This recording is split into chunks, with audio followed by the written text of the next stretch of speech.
as he was down 2 straight games.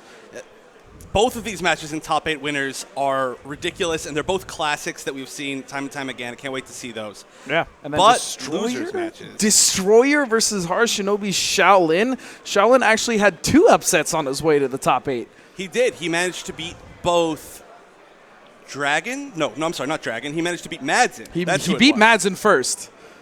And Perfect and Legend. Perfect Legend second. And then moving down, it's going to be Noble's Illusions versus another member of CR in Biohazard. And those are 2 players that everybody loves to watch, 2 fan favorites. I'm sure it's going to be one heck of a game. So please make sure everyone at home, you guys, use the hashtag SCR2016 so we can view your tweets live here. Let us know who you think is going to win. Make your predictions because we are about to get started here in top 8 of MKX. And this first match, XL. You're right. Correct. Right. It's a new game. It's a new patch. And some old here players. We go. So it is going to be none other than Shinnok, but we are going to have Cryomancer Sub-Zero here for Sonic Fox. All right, and Wound Cowboy, infamous for using Shinnok since the game's release, but Sonic Fox, with this very new pickup on Cryomancer, we saw him use quite a few characters yesterday, but Cryomancer was the character he used for his previous 2 matches to get into top 8. Correct. And this character has gone through changes, as have pretty much the entire game system and other characters, but his most notably in Cryomancer is the fact that he has a command grab now. And not only that, a command grab that can lead into a full combo, which we're not seeing quite yet because Cowboy is just controlling this neutral. That is the strength of Shinnok. You cannot get on him without... Oh! Very smart. Burns the very last frame of that health spark. But yeah, that is the strength of Shinnok, but he's going to have a lot of issues if he's going to stick in this corner here against Stuck in the corner, and here we go. This is where the trouble could start for Wound Cowboy. Sonic Fox choosing not to use the second bar of meter to continue that combo right there, just taking the hard knockdown. He does have a life lead, but he's not going to get that huge crowd damage that we're used to. Big combo in the corner. This is a bad situation for Wound Cowboy as he's going to take quite a bit of damage and right into the hard knockdown. Oh, 2 huge overheads, and that's going to clean it out. And Sonic Fox loves that setup. Every time he gets that hard knockdown in the corner, he dashes forward and then jumps back. He grants him a nearly free He'll either jump back, yeah, or he'll do a really good meaty back too. Right, as soon as you start expecting the jump back, he switches it up. Down forward, both players kind of feeling themselves out in the neutral here. Nice EX slide to get through, but it then answers right back. The shoulder press from Wound Cowboy. Oh, great conversion. Goes into the command grab. Just takes the hard knockdown. Doesn't use the meter again. Again, you can relaunch right there with the use of a bar. Cowboy is actually getting in quite a bit. He's not being checked when he runs in and do that forward. It's hard. I mean, Shinnok has one of the fastest runs in the game. He kind of just floats forward. He just controls that. Yeah, it's not really a run. It's a float, but... Oh, what a down 2! So Cowboy going up quickly. And Fox is going to run it back. Yeah, Fox is known for using so many different characters. I'm surprised he's continuing to use this one. He's used Cassie throughout the tournament so far. Used Jason. He's known for using Alien, Katana, Aaron Black. Big overhead. And knocks him full screen. Goes in for the unblockable, but here comes Sonic Fox. And he's going to get corner carry as well as good damage. Here's the hard knockdown. What's the setup? Again with the 2 big overheads. Those back 2s from Sub-Zero hurt so bad, and another 36%. Into the free jump in, into another mix-up. If he'd done the command grab right there, it would have comboed. He's still got quite a good life lead, but it's a nice side switch by Cowboy. Oh, and right now, Fox is not trying to have Wound Cowboy gain any sort of momentum and just rushes him right back. EX slide, turns him into the corner, and he has the positioning that he wants. And another thing that we still haven't really seen are the tick throws. There are a lot of normals that you can actually cancel into command grab that will connect on block because the normals have so few hit stun. We haven't really seen Fox use a lot of tick throws at all. I think he used like 1 or 2 maybe in the matches that he played yesterday. Yeah, and every single time he did, he used the EX version so that it worked even if it comboed. Yeah, and that back 2 is unsafe from Sub-Zero, as we just saw Wound Cowboy punish. Now, this zoning game isn't going to be so much in Shinnok's favor after this patch. He no longer has the armor on the scoop, so he can't react to every single frost ball by just scooping with armor. Oh, but very close and just wakes up. Sonic Fox, he has a round to give. Oh, no conversion off the back 2. That's bad. Oh, just raw health sparks. He could have mounted a comeback. Again, we saw in that round. Oh, it's very classic possible. Sonic Fox breaker, where he has like 10% life, the opponent has like 60. Right, well, especially now with Sub-Zero Cryo being as ridiculous as he is. Definitely one of the characters with the most comeback potential. Or the potential to goes just run low away this with time. it. Here we go. A sequence from Sonic Fox immediately broken, and he meets the back two. Ooh, he's going to go for the free mix up here. And Nice, there's there the we tick go. throw. And that should do it here. Sonic Fox is going to tie it up 1-1. Great usage of that tick, though, right at the last minute, right when he was expecting there to be none. He's just using it perfectly sparingly. I mean, it is full combo punishable if they read the tick throw, so I think that was a beautiful usage. Here we go. Nice start. Burns a bar, gets one back. First hit for Sonic Fox. And again with the punish. This is pretty much where Wild Cowboy has played the last round and a half now in the corner.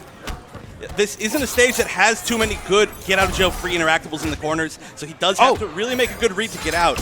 And that's going to be tough against Sonic Fox, especially playing Cryomancer. Nice tech, and immediately with those back twos are just working. I actually don't think we've for him. seen a single blocked back two the entire day so far. We saw one, only one, out of the 10 that were thrown. It's something that we saw when Sonic Fox used Alien. He's just good at guessing when people aren't going to be blocking high. I don't know why. He's the overhead master. That's true. Speaking of which, doesn't convert off the combo of that back two, but still good positioning. Wait, jumps himself in the corner.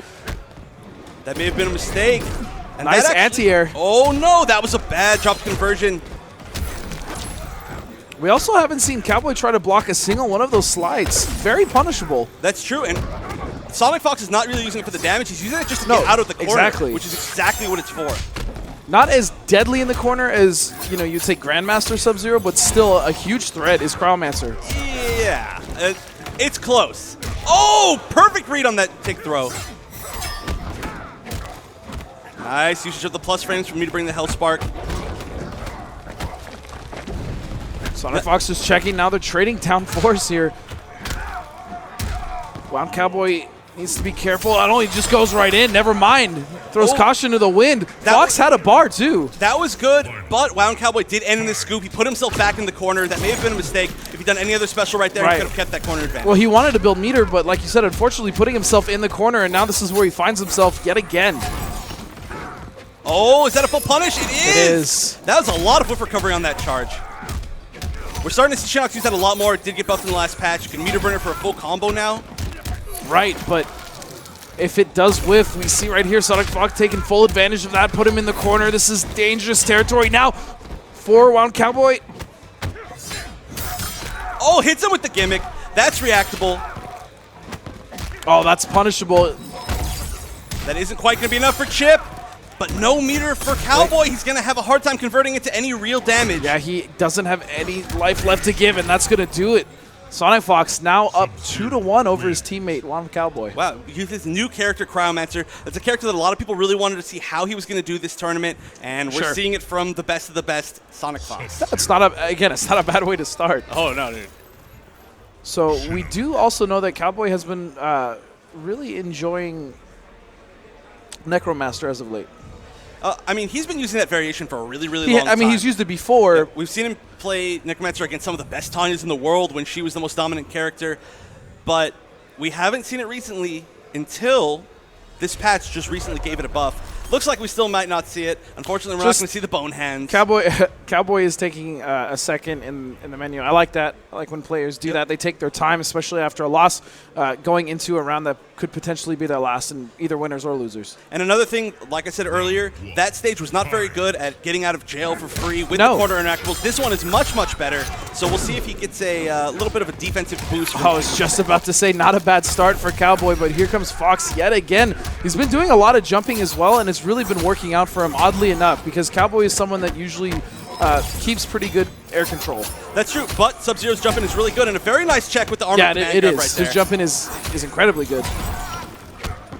And right now, Wild Cowboy is getting mauled in this corner with command grabs in a row. And he tries to get out of the corner, and he actually is let out of the corner, but it's by the will of Sonic Fox. I'm surprised he decided to go for the slide there. We've seen him check Cowboy a few times with the armored command grab, but instead he chose the side-switching slide. And again, using that slide, not for damage, but for positioning, still has Cowboy in the corner. This is set point here for Sonic Fox. Nice block on the lows. All right, gonna use that. He just gets hit by the interactable. That's the second time we've seen Sonic Fox put himself in the corner, and it has not worked out for him. No, but to be fair, he has used the EX slide to just get corner position again, and this is almost the dangerous thing for Wound Cowboy is he's putting Fox in the corner, but Fox has a viable way of reversing that situation. That is true, and now because of the patch, there are 2 different ways that he can get out, command grab or slide, Yep. and very nice round by Cowboy. from Cowboy, but I mean, you would almost think that he would want to be mid-screen more than anything. That is true. Against Cryo. Oh, Nice, again, blows up Hellsparks late, burns that meter. Now the mind game for Hellsparks are he can meter burn it, it'll beat slide. But if he doesn't meter burn it, slide will punish every single time. Correct. And there it is. Yep. Exactly what you're just talking about. Another. This has made this character so scary. As scary as he already was. It's true. And Sonic Fox, I love this change of playstyle. He was using almost no command grabs through the first 2 games. In this last game, he's used maybe 8 or 9. Huge. Now, no meter for Sonic Fox. Life lead for Wound Cowboy. Getting trades, going for a regular grab. This isn't going to kill, but it's going to be very close. And there's not going to be a bar for Sonic Fox. He might get chipped out here. He's got to be careful here. Command grab. This could be the start. He has Still the bar meter. All right, he's going to get one more mix-up. One mix-up. Is Wound Cowboy going to block it? He goes for a down 2 and a delayed wake-up. And that looked like it was mistimed, but it was not. Cowboy just made the absolute perfect read right there. He delayed his wake up to try to avoid any sort of chip situations or command grab situations and just get up and whip punish, which is exactly what happened. Sonic Fox throwing out that down 2 to try to actually beat Shinnok's armor because it would have done so much damage, it would have just killed him through it. Not a bad way to start off the first match of top 8. Oh, this is a good one. This is going right down to the wire as it is now tied 2-2, and what a start coming here for Wound Cowboy. Very nice, wakes up, and that's the scary thing about Cryo now. He has an armored command grab, he has an armored slide. There are 2 different ways that you have to bait things. Right. If you block low, you can just grab. Exactly.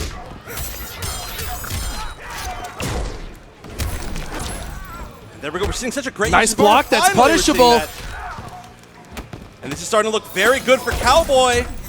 And there it is. Wait a second. Oh, what a risky break, and now he's not going to be able to get in. This isn't over quite yet. Okay, now it is. Okay. And on top of that, Sonic Fox did use 2 bars of meter for that risky break, and that's why that's so risky, is that I mean, he thought that he could do it, and having, his track record, it's definitely possible. But it's true. We've seen him do it a million times before. Cowboy is playing so well, but he has to be careful because now he's in Corner Town, and this is the wrong city to be in. Against Sonic Fox, with a character with such incredible mix-ups, this is absolutely the wrong side of town. Good block on the lows. Now some chance for some offense for Wound Cowboy. Oh! Ooh. Those overheads have been working for both players. They have, and that was a perfect way to switch sides right there. A check, fakes out the grab, walks over forward just ever so slightly. Oh, but just a normal slide that wasn't even EX. He just gets underneath him. Gonna get that. This should be chip possibly afterwards. Yeah, that's chip. Oh, wait. Oh. Doesn't special cancel? Okay, there it is. So this is going to be the final round between 2 players that have played each other so many times, Sonic Fox and Wound Cowboy. Everything is even. Meter, life, kind of. Oh, and that should be a full punish. That was a mistake by Sonic Fox. Not the right conversion he needed. He's going to choose not to break this early. Still has that X-ray on deck now. 3 bars of meter. Ooh, didn't manage to catch him with that jump back punch. That would have been really big. Now they're just going to go back to mid-screen. Starting up the opening. This is starting to get a little worrisome here for Fox. Although he does have the meter, this is a good position, and that's the break. So all that it will take is 1 hit from Sonic Fox. Oh, we're there! One more! What if that? There it is! Chip. Sonic Fox goes down in the first match of top 8. Wound Cowboy, a player that we haven't seen too much recently, but always known for going toe-to-toe with Sonic Fox. Oh, you see that little lean? He's like, you know what I'm saying? Hey. So Wound Cowboy doing what many deemed the impossible for the most part. Fox has lost before, but at the start of a new patch, Cowboy has actually stuck to his character. He still plays all 3 variations, but he went for Bone Shaper, which relatively was unchanged for the most part, aside from the scoop. To be fair, though, the scoop was actually a really big nerf. That means he's a lot weaker in the zoning game. But he's stuck with his guns, which is we've seen 2 times. But the character has stayed the same overall. Actually, technically, he also got a buff. That's true with the shoulder charge. But either way, Cowboy playing incredible, and we also did see Fox just stick to Cryo. Yeah, he didn't pick anything else, which is very rare for him. I mean, especially in 3 out of 5 sets, we tend to see Sonic Fox. Normally, he goes to Cassie in that situation. He'll go to Cassie or he'll go to Alien. But of course, a lot of those characters were changed, so he just stuck with Cryomancer. He's still going to be in losers. Is he looking at me? I can't tell if he's looking at me. Is he looking at me? We'll never know where Hayate is looking. His bull ring is also a little sideways. That's actually bugging me the most. Oh, Hayate. Always playing up for the crowd. But his opponent's going to be Scar. So his opponent is Scar. This is a battle of 2 of the best players in the world. I mean, the last one was 2, but this one also. 2 incredible players who have had their characters nerfed. Within this last patch, both Ronin and Demolition Sonya have received considerable changes, but these players have stuck with them throughout this entire weekend and really shown that they're absolutely still viable and that they're still the best with their respective characters. No, you're absolutely right, and they've stuck with them. We did see Scar. It looked like he was a little bit asleep when he played Madsen because his match to get in top 8 was Madsen, in fact.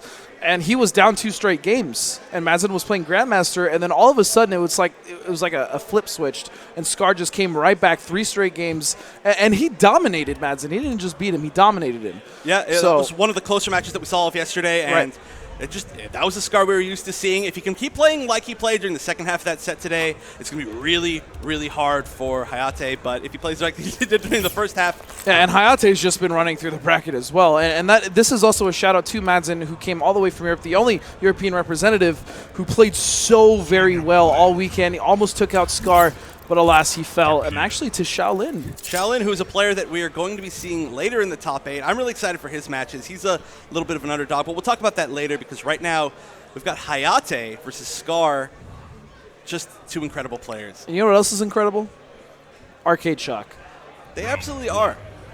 So make sure you check out Arcade Shock at Southern California Regionals here. If you're here in the venue, please go check them out. Or if you're online, use the code SCR2016 to save 15% off store-wide. And that's arcadeshock.com. I know you were really eyeballing those Sanwa Denshi wooden ball tops. Yeah. The hardwood floors, as we say. Yeah, I'm telling you, man. They just pull up pieces of the floor and they just turn them into ball tops. I don't think that's how they do it. You know what? Don't ruin this for me, man. It's magic. It's in my head. It makes me want them more. There's a lot of things in your head I would love to ruin. So these players are getting set up. I don't really know how this one's going to play out, to be completely honest. In the past, it has gone for Scar, but with the changes to not only Scar's character but also Hayate's, I mean, Ronin is still good, as is Demolition Sonya, but the system as a whole has changed too. So yeah, it has, and it's really gonna benefit Takeda in general because he did get 2 hits of armor on his armor, and that was kind of a weakness of his, but he did overall get nerfed maybe a little bit more than Sonya just because his entire pressure was changed, and Sonya, mainly her combos were changed, although both of them have the nerfed overhead. And also be sure to check out Onba, my favorite stick company. PS4 sticks are something that are rare still. It's only few, so check out the drone. It's a really nice budget stick. From what I've seen, really good quality. The carbon also, it's just like the Q1, which I have, and I can personally vouch for that one. I really love that one. It's a really nice, compact, small stick. And of course the backpack. I have it's not easy taking around sticks. They break really easily, so be sure to protect them. very well said. Thank you. Very well said. Although you're a hitbox player, so you don't have to worry about that. That's true. I break one, I just get a new one for free. Oh, wow. Look at this guy. All right, so here we go. Starting it off immediately. First hit for Scar. All right, so it looks like they will be going with their classic characters and variations. Ronin versus Demolition. Yeah, not really. I mean, I'm not really surprised. Yeah, me neither. They have used them throughout the entire tournament. I do know that Hayate's been working on a few other characters, but he's just sticking with his solid classic variation. Oh, nice. Runs in right under the grenade. Doesn't use it to convert. Didn't have the meter, actually, so he did just go for the hard knockdown. And this is what I love about Hayate. His zoning with those laser swords is so on point. Nice down, too. I said it before, and I'll say it again. His rush down is what Ronin is known for, but Hayate is the master of zoning with this variation. And very nice what a dive kick. Run under to get corner positioning. Here we go. Scar getting something started. Not a lot of life left to give, though. And that's going to be Chip. But at the very least, Scar did manage to get that free reload. So for those of you who don't know, the main mechanic of Demolition Sonya, she has 3 grenades. You can see them on her leg. Once she uses all 3, she doesn't have the power to convert. She doesn't have the power to use her free wake up. So she has to use her combos into hard knockdown so she gets the free time to do a Oh, reload. nice. Whiffs the air normal into special. That is going to be a punish for Hayate here. And the one thing that's... Okay, so Hayate has ran under almost every single grenade and punished. That's true. And what Scar needs to do is start blowing them up earlier and catch him while he's running. Yeah, she does have the option to do that. Sonya can't do that. But again, the one thing that's most impressive about Hayate is the way that he switches up his playstyle so dynamically and so quickly on his opponent. But Scar also has the ability to do the same. Scar can also do the same, don't get me wrong. Right now, he just threw the grenade, blew it up completely out of range, but Ronin was already running, so it's a good call. Ronin, Hayate. Nice, uses the XR kick to get corner positioning. Now with the mix-up, that overhead is slower, but he still made it work. Oh, and that was clean. That was. I'm not sure if he needed to use both grenades right there. He's only going to leave him with one, but I mean, he is extremely good at grenade management, so I will trust him on his judgment.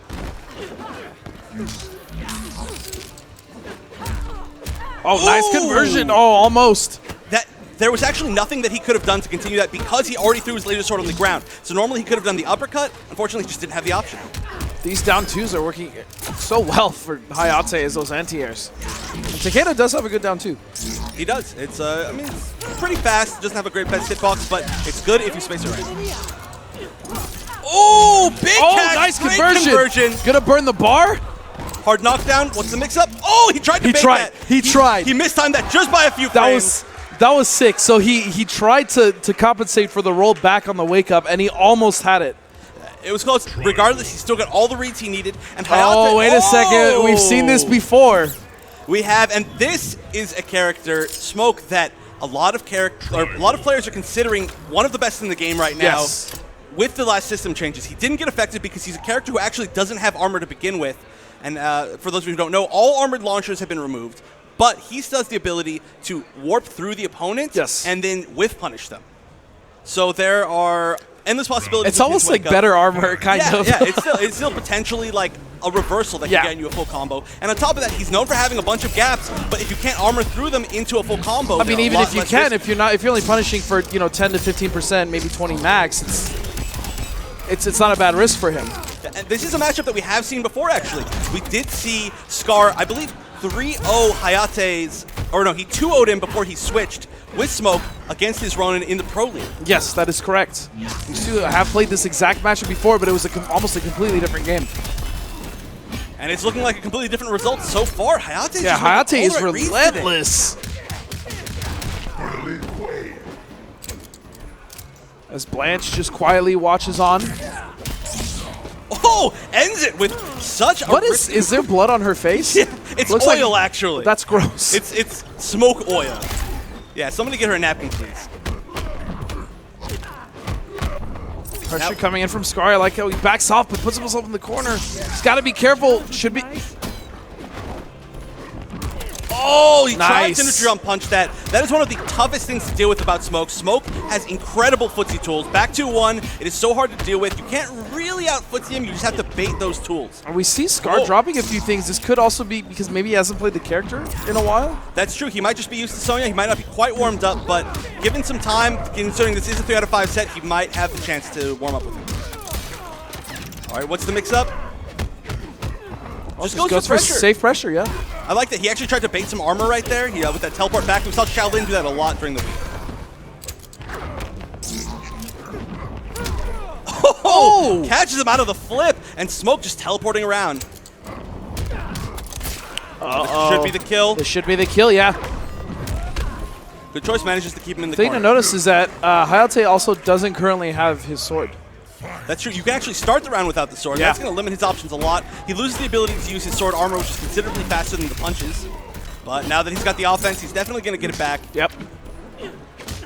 That's kind of the trick, though, isn't it? To catching Ronin is if he doesn't have his sword, that's really when you want to start your pressure. That's true, but for an experienced player like Hayate, as people think that, and so he's absolutely ready. So his defense without the sword is incredibly good, too. All right, we're going to see a mix-up off of this. We haven't seen him go for the traditional 50-50s off of this. Yeah, either the back 3 or the back 1. Yeah, and actually just went for the hard knockdown right there. Oh, there it is, back 3. Blocked from Hayate. Nice anti-air in the stand 1. And anti-airs do so much damage with Smoke. Oh, goes for the full where is invisibility he? mix-up. Oh, wait a second. 2 bars on Hayate. Nothing for Scar. Oh, and we're seeing this pressure. Scar doesn't have the meter to get out of there, but it's going to be so hard to avoid this chip.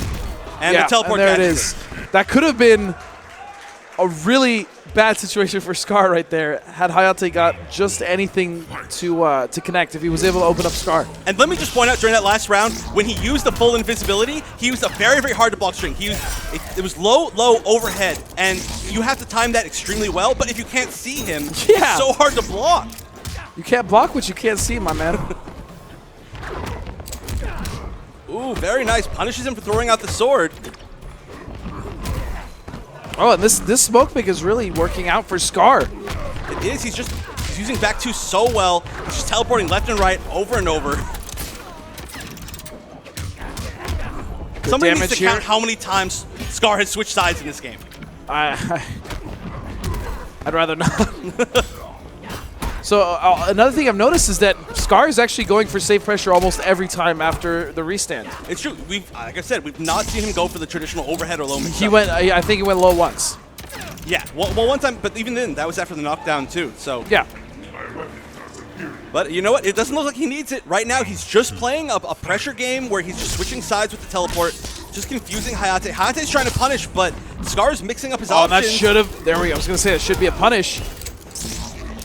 Oh, and the fancy combo. Actually, normally you can get a little bit more right there, but Hayate saw that he didn't have the timing he wanted and ended it early, knowing that he couldn't make it. Yeah, that's good. I mean, he knows the character. So. He does. He is so comfortable with his character, like almost like no other player is with any character. Nice little check from that down one. And he's going to get clipped. And this is a launch.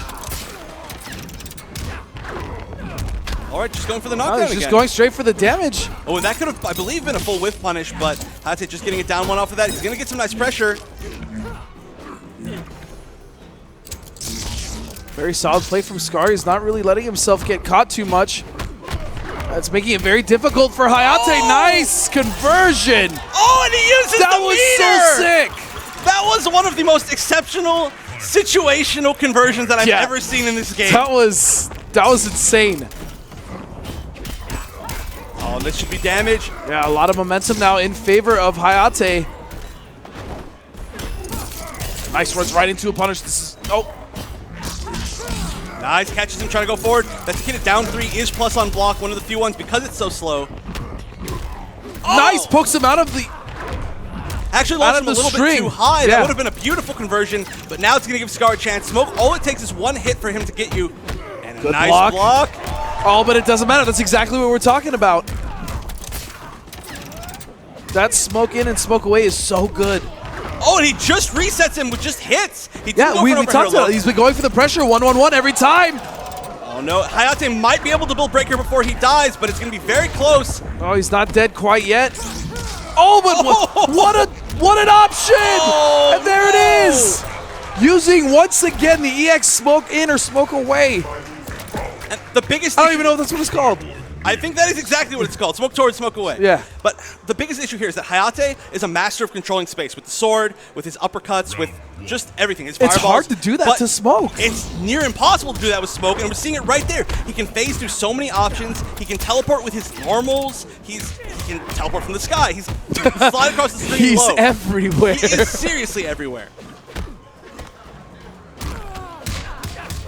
Hayate, all right, so this is worth mentioning. Hayate did stick with Ronin. He's going to have to use Ronin for this entire I really didn't see him switching, to be honest with you. We saw him switch the last time. It didn't work out for him, so I do like the pick that he stuck with Ronin. He was so close to winning that last match. Then he just got hit once by smoke. That was all it took. Oh, no. Okay, now getting in, trying to get some pressure started, but again, Scar's been so elusive with the movement of smoke here. You can actually poke after that, but I think that Hayate's just scared of getting teleported through and being punished. Yeah, it's happened multiple times, and that's something that's kind of been seeping into his mind. Now, this throw isn't going to kill, but what comes afterward may just. Oh, manages to get out of the corner at the very least, but that doesn't mean a whole lot against Smoke, considering how easy it is from the switch sides. Putting Smoke in the corner, it's almost nominal. Yeah, I mean, literally all it takes is one normal, and he's gone. And there we see it right now. And I love the movement from him, even canceling smoke away when he's in pressure. And that's just not working He's staying out. so elusive. He is. He's extremely good at countering all of that zoning. Hayate is just taking so much damage from trying to use the sword. Again, good checks here from Hayate, but... Oh, and that's a full conversion. Hayate now meterless. He needs that meter for a lot of conversions. This is going to be really tough for him to make this comeback, but he can still do it. The pressure from this character is ridiculous. The one thing, again, that's really good about Hayate is how good he is at checking people with his down one to get his pressure started. Hayate's going to have to... Oh, well, now he's going to have to block really well. There's still 2 bars from Scar to potentially smoke through, smoke away. Oh, goes for the low. That's the first time he's gone for the mix-up off of that. Oh, wow, no full conversion. That could have been the game. He's getting down the wire, gets checked with a knee, and Hayate going big, now trying to chase him down. Here we go. That actually may have been an input error. We saw him just do raw invisibility. Nice. Nice. And that would have been guaranteed chip even on block. So I like the attempt, though, by Scar. He did a down one, and then he went back a little bit. One more Scar. Don't make me shave my head, bro. Circa 7. He's going to shave his head. We'll see if he has hair after this match. Oh, wow. Oh, that was smoked in place almost. very awkward. Yeah. Oh, and this should be big tons combo. of damage. Yeah, this should be very good. That stand 3 does so much damage in combos unscaled. Oh, 43%. There it is, 43%. This is going to be tough. Nice tech. Another tech. Oh, this is it. There's nothing left for Hayate. He has to make it happen here with almost no tools and a bar meter onto Scar. Well, that was a good start. That was a beautiful conversion. Oh, wow. Again! He's ungrabbable! Him. All right, he's racking up a little bit of damage. Oh, and that's gonna do it. Chip's gonna guarantee it. Scar over Hayate. What a set. You could have argued that if Scar stayed Sonya, it would have been Hayate's set to have, but he switched to smoke, and his movement was unbelievably good. It was. There was so little that Hayate could do. I mean, he tried to make the adaptations, but just like I was saying, Ronin is a space control character, and when you can't control space against smoke, it just shuts down so many of his it's hard to pin him down because of the different, not only the movement tools he has innately with smoke in and smoke out, but also the fact that some of his strings switch sides. So as you were saying before, it only takes one string for him to potentially get out of the corner. Right, and on top of that, one of the best get out of jail free cards in the entire game with that enhanced smoke away or smoke towards, getting so many full combos from that. It was just really tough for Hayate. We'll see if he manages to learn the matchup a little bit better, but I mean, honestly, it just seems a little tough. The thing is, was Scar wasn't even going for like guaranteed 50-50s. He was actually using the stand-up pressure that he got just to go for very guaranteed safe pressure, and then he would use smoke in and smoke away to get in and out during that pressure, which I thought was very clean looking, and he just did a great job, and that's why he's moving on. But talk to me a little about Circuit Destroyer and then your friend Hara Gaming's Shaolin. Well, these are 2 incredible players that are definitely huge up-and-comers. Let's start off with Shaolin. Shaolin is a player, maybe the least known of the top 8 here today, but he is definitely an accomplished player. He reigns from NorCal. He won West Coast Warzone, actually, and got 3rd place at NorCal Regionals, also 27th at EVO. So definitely a good player, but still, regardless, probably the least known of today, and he has made it through the bracket with the character we just saw, Smoke. On top of that, Flame Fist Liu Kang, which I believe is the character he beat Madsen with. Yes, I believe that is also correct. And Flame Fist has now gotten so good, not because it's received any crazy buffs, but because of the way the system changes work. There's no armored reversals in the fact of launchers anymore. So it's very easy for him to just continue doing pressure without the risk of really being punished that hard. And he does so much chip damage. And his opponent's going to be using another character that does a ton of chip and a ton of pressure. So this is definitely going to be an interesting match. Actually, both these characters, lots of pressure, lots of zoning. But his opponent is Destroyer, a player who we saw him a few times in the ESL Pro League online. Yeah, we saw him in the Pro League. At that point, I don't think he traveled yet, and then he started traveling. He's winning tournaments now. He's coming out to majors, and we're seeing him here, top 8 at one of the most stacked majors we've seen in a very long time. Mainly using Hishkuten Predator, although he's been known to use Goro before, I've seen. Yeah, and traditionally, I mean, this is known to be not a terrible matchup for Liu Kang either. You have to tell me. You're the Liu Kang specialist. Well, I mean, just it was generally well received that once Liu Kang got in. I mean, granted that was with Dragon's Fire, but even still, when Liu Kang gets in, it's a good matchup for him. That's true, but we're starting it off and seeing Destroyer not even going for the zoning, just going for his pressure, but that is the general Destroyer style. Now, Kishikuten is a character, or I should say a variation, that is known for its zoning, has incredibly fast recovering projectiles, but Destroyer is a player who's known for pressuring. Look at all that chip. Shaolin Flame does so much damage on block and on hit, and here we go. The Onslaught 4-2-1-3, back 1-2 is going to be the tools you're going to see most here from Shaolin. Oh, that's going to be a big conversion. Nice, good choice to switch sides right there. Now he can switch sides almost every single conversion. Nice cancel here into grab. Also has Liu Kang in the corner. Good positioning here from Destroyer. He can make this round count for himself, and there it is, another grab. Yeah, Destroyer is very good at using grabs just because they, it's a little life, but that's guaranteed chip. And I think actually Shaolin tried to jump out there, which is a good decision. You know you're going to get chipped. You might as well let go of block and just try to get out of the corner. Yep, not too much that you can do, but like I was saying, Destroyer playing so much pressure with such a defensive character. And it's a character that we've seen so many players zone with, but maybe this is the optimal style. Yeah, he's just going in, and we've seen Forever King play this character as well, and he was more of a zoning style type character. Yeah, but I mean, or a player rather. We're seeing Destroyer be pretty much the most successful Kishikuten player at the moment. So he's gonna burn it. And now good damage in the corner. Nice combo. 43%. You know, we didn't see armor at all almost from Shaolin, but he's going to have a chance to make a comeback right here. Oh, and good read by Destroyer, just sticking there. Yeah. Now the mix-up there is, okay, so Flame Fist has multiple options. Right, he has multiple options. Flame Fist has a multi-punch. You can either end it in that low fireball, just like you saw, where there's a very small gap. You try to swing, jump away, nothing's going to work. You can also end it in a safe move that is a slow startup, so there is an option to poke through. Or he can end it in a counter. He actually has a counter that will beat everything but lows, and he kind of just gets out of that pressure. So there's a big mix-up mind game right there. If you respect it too much, he gets a ton of free chip, which is what we're seeing right now. And so much, that was 2 combos and some chip, and now Circuit Destroyer is actually almost out of here, and he's going to break it, and good night! That's the other scary thing is, unless you have a fast wake-up with 2 hits of armor, he's going to break it. That. Liu Kang's back 1-2 is one of the best, if not the best, armor break in the game. I would definitely say the best. Oh, wow, he disrespected that orb and again, broke the armor. That would have been absolutely monumental damage if he didn't break right there. I mean, it was already pretty good damage. Liu Kang can get up to 60% at least in the corner with that flame buff on. Aaron Wing saying that Destroyer's the best Predator in the world. Very possible. But Shaolin's showing that he's got a heck of a lot of fight in him. He's going to be 1 hit away from chip right here. Wait a second. Oh, and he's going to use the meter for the conversion. He is. Liu Kang is about to have his second bar, though, so if he gets clipped one more time, he could break. Oh, way to grab. He might not be able to break. And he's going to have to bait the armor very well right here. Oh, but the zoning. No, and he jumps on the fireball. Right onto the fireball. Mario, why? Almost an incredible comeback right there, but the wake-up options when you're at chip that's life not a Goomba, that's a fireball.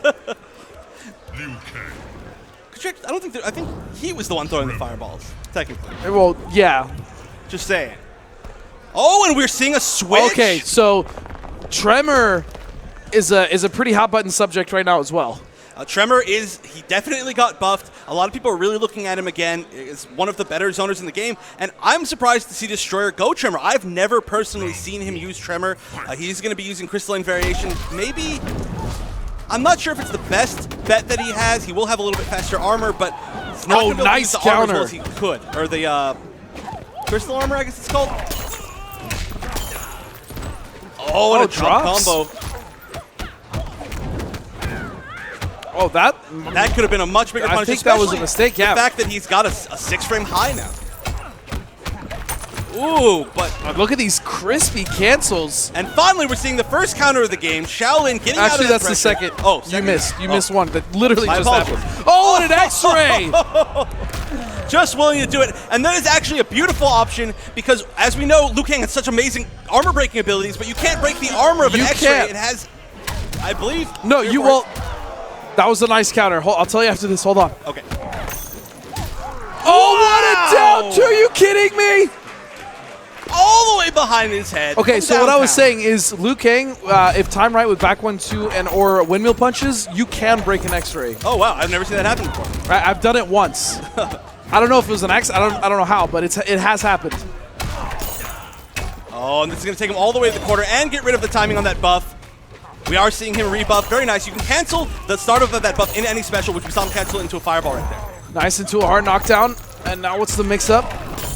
Gets the low hit of that string, and nice damage here coming out of Circuit Destroyer.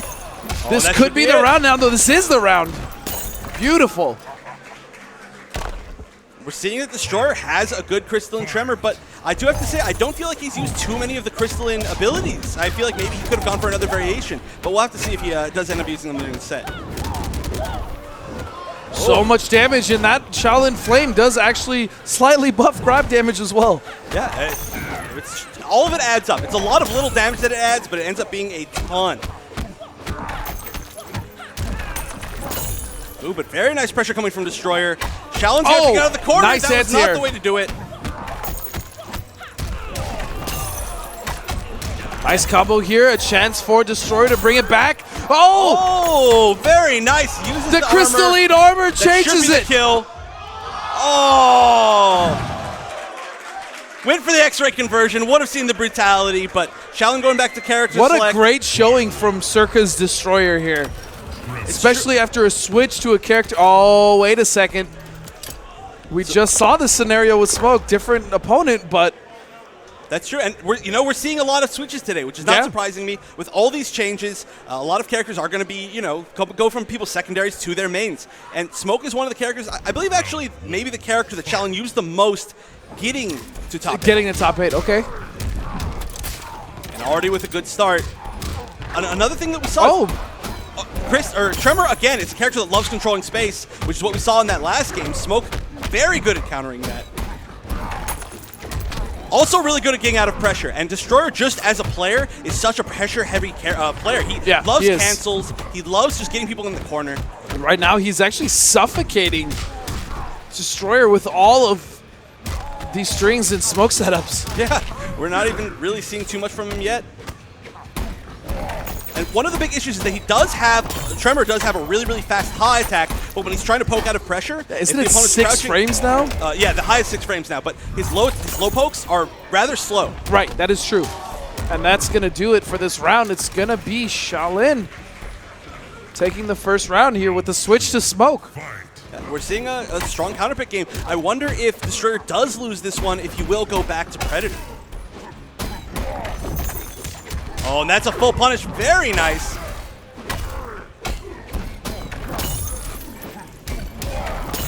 Oh, and that should be a nice combo. Hard knockdown now goes once again for the crystalline buff for the armor. Gets knocked out of it, but still continuous pressure. Here comes Destroyer yet again. Oh, the scary thing about that string, starting with the 6 frame high, is that it is plus. So the only real way to stop it from going into itself infinitely is to make a right read and low poke. Right. Ooh, run really far forward into that low. Put him in the corner, but Circuit Destroyer is now on set point. Oh, guess we better hurry this match up. That's not good. All right, doesn't get the full conversion. Could have got a lot more off of that. Tremor does also have access to his X-ray right now. That was a beautiful And there is no bar at all on Shaolin. He's about to just build his first one. If he gets caught again, that could be game, but no, he smokes out. Nice, and Destroyer knew that he was safe to launch that pressure because he had the crystalline armor on. And this is it. Destroyer getting hype. I love it. Destroyer with a surprise pick, choosing Crystalline Tremor in top 8, which, as far as I know, I just haven't seen it. Maybe he's played in a tournament before, but if so, it's been rather on a smaller scale. Woo! Mean mugging. I like it. Well, I mean, I don't like it if he was doing to me, but good for him. So Circuit Destroyer coming over Shaolin, able to take him down in the switch. The switch worked. And, representing Circa extremely well. Circa been doing really well so far. Nikki was top 3 in KI. I think top 3 in KI as well. Spot. So Circa doing very well. Yes. Indeed. Thank you for sponsoring our players. And Destroyer showing that he's a great pickup. I mean, ever since he was sponsored, he's just been improving more and more and more, already moving himself up to at least guaranteed 5th place in this top 8, and which may remind you of a stacked tournament. It is extremely stacked and has a $10,000 pot bonus provided by Warner Brothers and NetherRealm. So thank you so much, of course, for sponsoring and continue to sponsor the scene, the fighting game community, as well as the NRS competitive scene. We obviously really appreciate it, and if it wasn't for the continued support, we wouldn't be here. So, again, huge shout out to Warner Brothers and NetherRealm, and of course, Level Up, SCR, Esports Arena, everyone that has put on this amazing tournament. SCR so far this weekend has been incredible. It's been a pleasure to be here. Yeah, and we talked about it a lot yesterday, but we have so many good players here. Almost all of the great players from across the U.S. have traveled here for this tournament. I mean, we have one European in Madsen, and that's not just one European. It's one of the best Europeans. Easily one of the best Europeans. Yeah. Again, just barely not making it, but we had almost the entire Yomi team. We had almost the entire CR team. Yeah. We had Noble Illusions, who we're going to be seeing next. Lots of teams coming out really strong. Okay, so Illusions is, for me, he's one of the most intelligent players in the community. He plays so calculated and so smart, but also the way that he plays Kodal is, he may be my favorite Kodal, even though Madsen is like the Kodal in a sense. I just really love watching Illusions Kodal. I mean, but his opponent.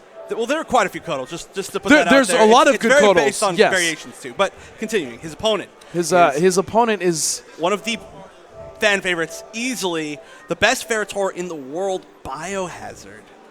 And who's that guy? I don't know. I've heard him a few times before. Who's Biohazard? Biohazard, losing kind of in an upset to Ominous against the Shaolin Jin, but he managed to fight all the way through losers, playing a bunch of ton matches here at SCR. No, so he is playing right now. He's playing Cutthroat, and obviously Ferritor. Ferritor has been the character that he's known for. He's done, I would say, almost revolutionary things with the character as far as placing with him and coming up with tech with Ferritor. But he also does play Cutthroat. He likes Cutthroat Kano, and I just saw him practicing some Cutthroat against his brother. So we'll have to see how it plays out. I don't know what is Illusions still playing Sun God? Illusions has been playing a lot of different characters. Honestly, I haven't seen him even play Kodal at all recently. Oh. I don't know who he's going to be using. Okay. There's a wide variety of characters for him to pick from. I know he used Warlock Quan Chi at one point. He's used... Wait, at the tournament? I don't know if he did in the tournament, but I mean, that's been one of his mains for a very long time. So we'll see who he picks. I don't know if he's happy with those changes to that, but we'll end up seeing. And of course, check out the King of Fighters 14 World Championship. Such incredible international competition for that game. Yeah, it's really nice to see almost every single scene now, including KOF, and Tekken now has a world tour. All of the FGC games are now getting real competition, and that is what's been driving this scene in the last 5-6 years. I remember when we started, and there it is, Tekken 7 with the North American Finals in San Francisco. Make sure you guys are getting those tickets, by the way. It's just every scene now has a really good world tour, whether it's Capcom, whether it's Killer Instinct, whether it's Tekken, King of Fighters, Mortal Kombat. This has been such a journey to watch the FGC grow as much as it has, and then we saw those absolutely crazy good EVO finals in the stadium of the Mandalay Bay in the event center. It's been just so nice to see. The stakes have been raised for all fighting games all across the world. We're at a level that we've never seen before. The stakes has almost been raised as much as the quality as these Panzer III fight sticks, by the way.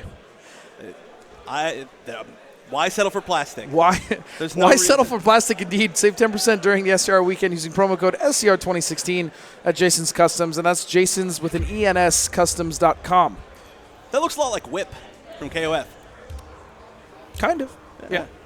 I mean, not the hair. I don't know. Just made me think of her. She's holding like a cord. I don't know. I'm a big KOF fan. But, of course, you guys should stay tuned after this because there's a whole bunch of games left. Oh, of course. SCR is not done after this very, very immensely hype MKX series that we're going to have for Top 8. Street Fighter is still coming up next after this. I believe KOF is still coming up after this. KI was done last night. We did crown a winner for KI. We just crowned a Marvel vs. 3 champion as well. Oh, that was a good set. That was Chris G got second place, which I actually had him for the favor of this tournament. But okay, So- let's talk about. But yeah, let's talk sorry, about I'm just the thinking these about other all the tournaments. fighting games happening right now. And now sitting is Illusions, the player we were just talking about. Noble's Illusions. Nobles Illusions, another player just like this tournament. I love this tournament because we're seeing a lot of these players that have done really well in the past, but a lot of times they fall just short. And this is a tournament where a lot of them are breaking through, and Illusions is one of those players. Biohazard, we've seen him do really well in the past, but also he's been back and forth as far as, sometimes he does really well, sometimes he doesn't do as well as he could, and today's another day where he's pulled off a lot of really great wins to make it here. In fact, his last win to get into top 8 was a match against Michelangelo, which I believe is a rematch from Evo. I could be wrong on that, and he did manage to beat Michelangelo where he got zoned out the time previous. Yeah. I'm not sure who he used for that, but still, it's a great win, and both of these players with really good wins coming into this top. There's something I don't understand, and there's so many sunglasses inside. And I don't know, maybe it's the lights on stage, but it's Illusions and Hayate are the number one contributors to the wearing the sunglasses inside cause. it must be the cool thing to do now. I don't know. I guess so. I don't know. Dude, Illusions has been wearing those aviators all weekend, no matter where he is. There's only one person that I think should be allowed, and that's Filipino Champ, because he's been doing it forever. He's been grandfathered in. It's a thing. It's his thing. He's granted the free pass. Yeah, he's granted the pass. I'll give it to Champ. So are you going to tell Illusions to take those glasses off right now? No, because he's in the zone. But if he could hear me right now, I would tell him to take them If off. he wins this match, he deserves to keep them. Those are actually sunglasses some match. pretty sick aviators, though. I'm not gonna lie. And if Bio loses this match, he's gonna have to take off his glasses. He won't be able to see for the rest of the tournament. That's stupid. I don't even know why you would say that. All right, so it looks like they are getting ready to play, and the big question here is which of these players' characters. And as are you they didn't going to know, choose? Illusions actually listens to the game sound through his forehead. Oh, okay. So this looks like a button check, but it looks like Illusions is going to go with Sorcerer Quan Chi. He's known for using Quan Chi. When he first started getting successful, it was a lot due to Quan Chi. Both him and Dink, both in the Northwest scene, using a lot of Quan Chi. So he looks like he's sticking with one of his classics. Biohazard not even going for his Ferritor picks. We almost saw this as a mistake, though, when he lost. That is because true. had he stuck with Ferritor, there was a very good chance he didn't lose. But this is an entirely different matchup, though. That's true. We did see that No, against you're the right. Shaolin Kung Jin, and this is a character. Quan Chi is going to try to run away, try to set up that armor, and Ferritor might have a little bit harder of a time dealing with that. Now, Kano, especially Cutthroat, is going to be able to stay on Quan a lot stronger, and this is what we're seeing right here, already taking him to the corner. And we've talked about it before. The weaknesses of Quan are that he has absolutely no Oki ability. He has no wake up.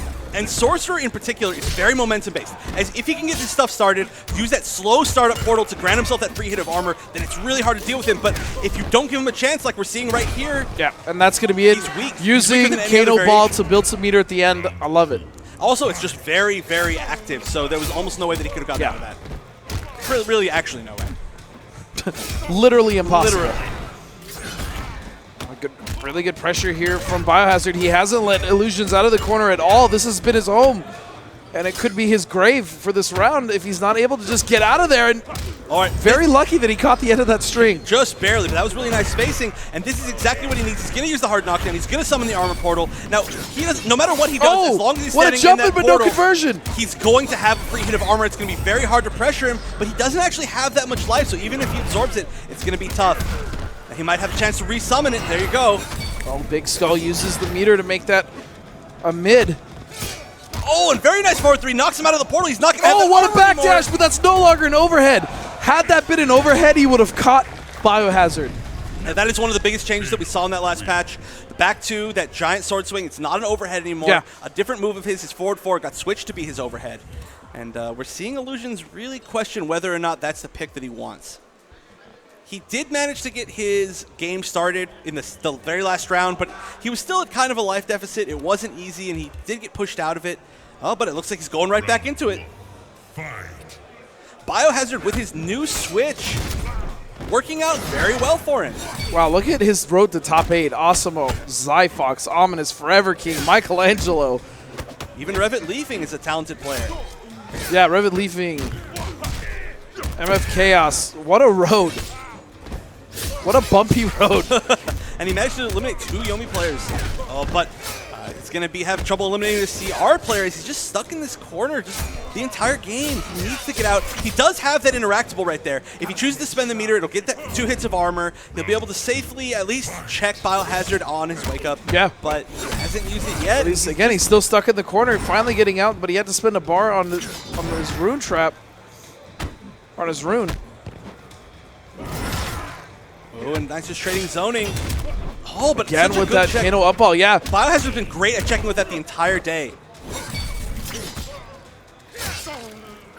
Oh, it's so hard to deal with that in footsies, that knife slash. It used to be unsafe, recently made safe. Not too recently. All right, but we're going to see the armor portal started. Now it's going to be much, much more tough for Biohazard to get in. Yeah, I mean, and with the proper setup, Sorcerer can do insane damage, even on chip. Oh, and that was actually extremely nice. Fortunate for Illusions. That put Biohazard in the corner. It's going to give him so much space to just walk back. Just jumping over that straight ball, which was kind of funny looking, I gotta admit. Oh, this is scary. This is actually one of the scariest places to be against because Sorcerer. just like I was talking about, the increase. Oh, he actually just goes for the armor portal, but there is another portal. You have to block so many mix-ups from him in that corner when the armor portal's out right in front of him, and you have to get over him somehow or break the armor. That was a mistake. Trance is very punishable on block, and punish it was 44% coming out of Biohazard. Oh, and this won't quite be the kill, but that could have brought him to chip life. So I feel like that was a good break. The risk.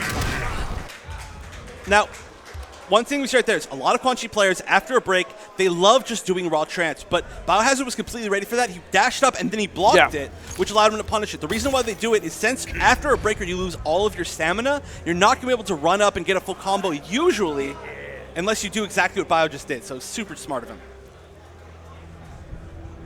And Illusion's going back to player select. Like I said, he's got a huge range of characters. Okay. Shinnok. I'm sad we won't be seeing his Kodal, but whatever is comfortable for him, ultimately. Yeah, and we did see Shinnok do extremely well earlier today, showing that he's still a very strong character. We are going to see the same variation with Bone Shaper. But this is a very risky pick, because now he's going to have to win 3 matches. 3 straight with Bone Shaper. Bone Shaper Shinnok. And I'm sure that he's good with the character, but will he be comfortable enough to win 3 straight? I mean, it's going to be tough no matter who he chooses to win 3 straight, but especially if it's a character that you're very recently picked up. Illusions, I mean, a few mistakes. He can definitely do it, but against Biohazard, it's going to be very hard. An immediate break, that was going to be some pretty healthy damage. He just did raw, straight ball from nearly full screen. What a ridiculous read. Right, now it's going to be much harder for the... Oh, nice punish. It's going to be much harder for Biohazard to get in on Illusions. I mean, Cutthroat does have a really nice punish for the Hellsparks with the Upblade that he uses in footsie so much, but if he has meter, Upblade there's no way to give it armor, so it's very risky. Oh, and that's going to kill. He's dead. And you know what? He could have done a little bit bigger of a combo there, but what he did was he chose the combo that put Illusions furthest closest in the corner. To the corner, yeah. And that little thing that you guys see at home when he pumps his chest, and he glows, that is his damage buff. It takes life away from Kano, but it gives him quite a bit of a damage boost. Yeah, and you can see some really crazy comebacks with that because it won't kill you. It just leaves you at very small life. Yeah, you cannot die from that if you are Kano. Unless there's another Kano. Ooh, and that was a nice conversion. Unless there's another Kano. You got it. You got it. All right, breaks. He wants to guarantee himself this. Illusions is coming back here. He can make this happen. He could, but it's still but that Kano ball right over the Hellsparks. And that is a punish. Very nice. Oh, this damage. Those Hellsparks weren't spaced correctly, but we're going to see him so close. One more hit. Oh, no. What a back dash. Oh, and he gets over the Kano ball. Are you kidding me? Those were some of the closest whiffs. And that was a lot of resources from both players. Bio almost made that huge comeback with that incredible punish, but now he's going to see himself in the corner, and Illusions is going to have a chance to come back. But this is regardless still match point for Biohazard. He spends a bar of meter, just gets immediately poked out. Oh, that's a bad whiff. That was ridiculous. I'm still reeling from that round. I know that was almost one of the best comebacks I've ever seen. Oh, again, wasting the meter. Now, Bio isn't going to have any meter for any sort of punishes or conversions. He's still, though, going to take Illusions to chip life with that throw. Yep, not much left, and that's going to do it right there. Biohazard is going to take it 3-0 over Illusions.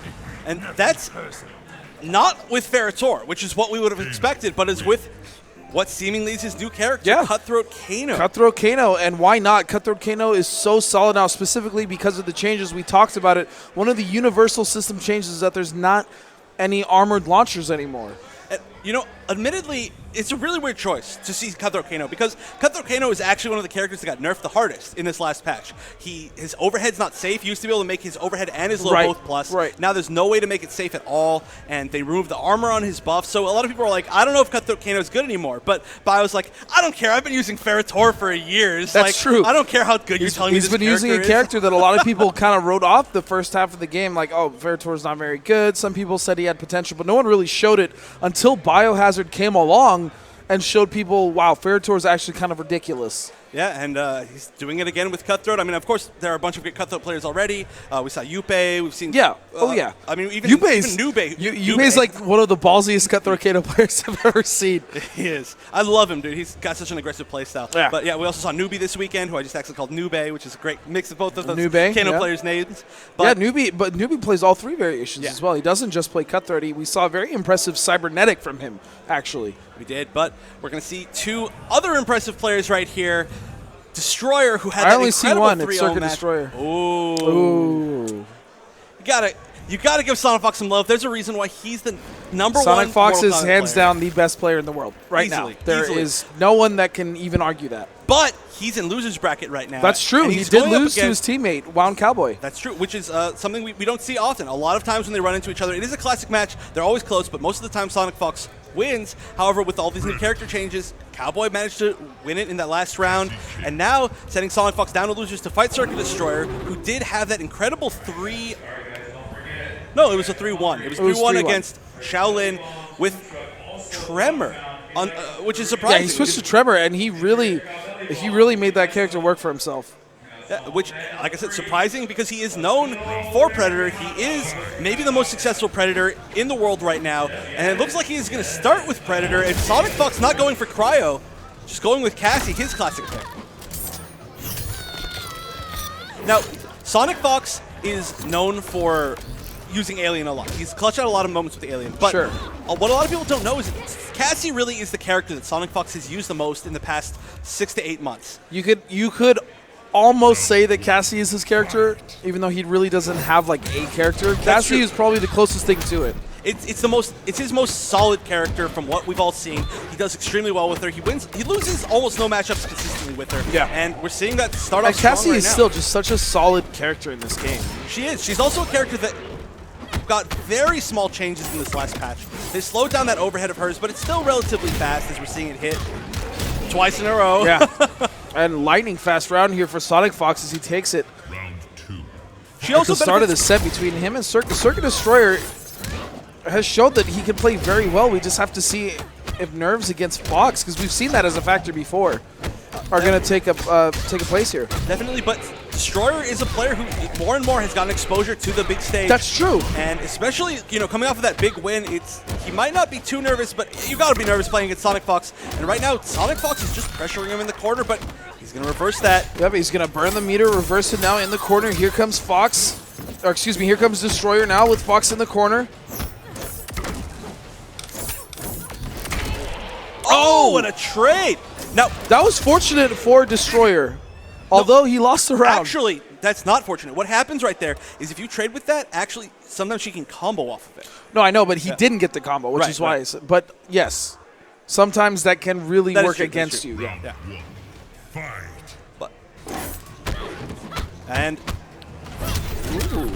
sorry, Destroyer getting hit again early. He's just living his life in this corner.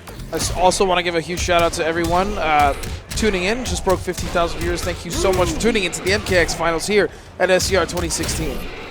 And before I could even finish that sentence, Sonic Fox just cleaned up Destroyer.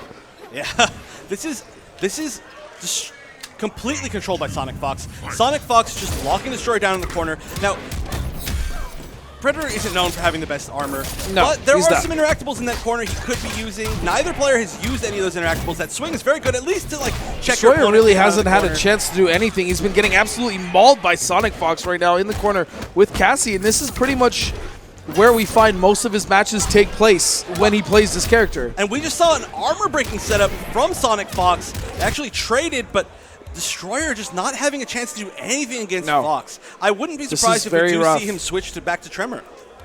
But I mean, the crowd is asking for Goro. You know, Goro could be a great pick. If he is still practiced with Goro, Goro is one of the best characters in the game at dealing with pressure. He has a ton of great defensive options, a bunch of great armored options, and we are going to see This Goro. is going to be pure pressure from the crowd. Your payments are ready, your checks are ready. Destroyer, definitely one of those people that would get peer pressured by people into things. No, but really, this is a great Clearly, he is that person to get peer pressured into but things. like I was saying, one of the best characters in the game at dealing with pressure. He has a ton of multiple hits of armor options. He's got some of the fastest pokes in the game and the furthest. His up-close game is absolutely terrifying, which is why we're seeing Sonic Fox start off by jumping back but and there it is, punch walk. All right, and that command grab gives a very long knockdown. He's going to be able to go all the way up, hit him with that buff forward Catching him, and now a little bit of life coming out of Destroyer. It may just be sucked out as he put in the corner, but we'll have to find out. Ooh, nice, but that's still safe. That's why Sonic Fox used that meter right there. Nice block. Oh, that should have been a punish. He still managed to get a little bit of damage off of it. And you can never jump over Goro. Oh, no. We've seen that from Fox so much, using the EX Nutcracker with the invincibility frame. Oh, and a good conversion off the anti-air down one. Yeah, but Sonic Fox is the best at using the EX Nutcracker. Absolutely. Sonic Fox is like 100% on reads with those. Oh, nice. Using punch walk in footsies, getting the full conversion.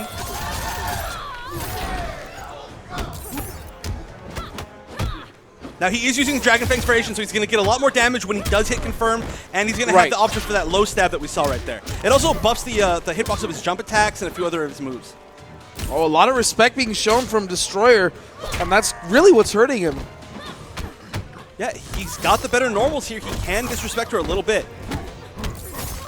Ooh! Wow. That, again, working in his favor.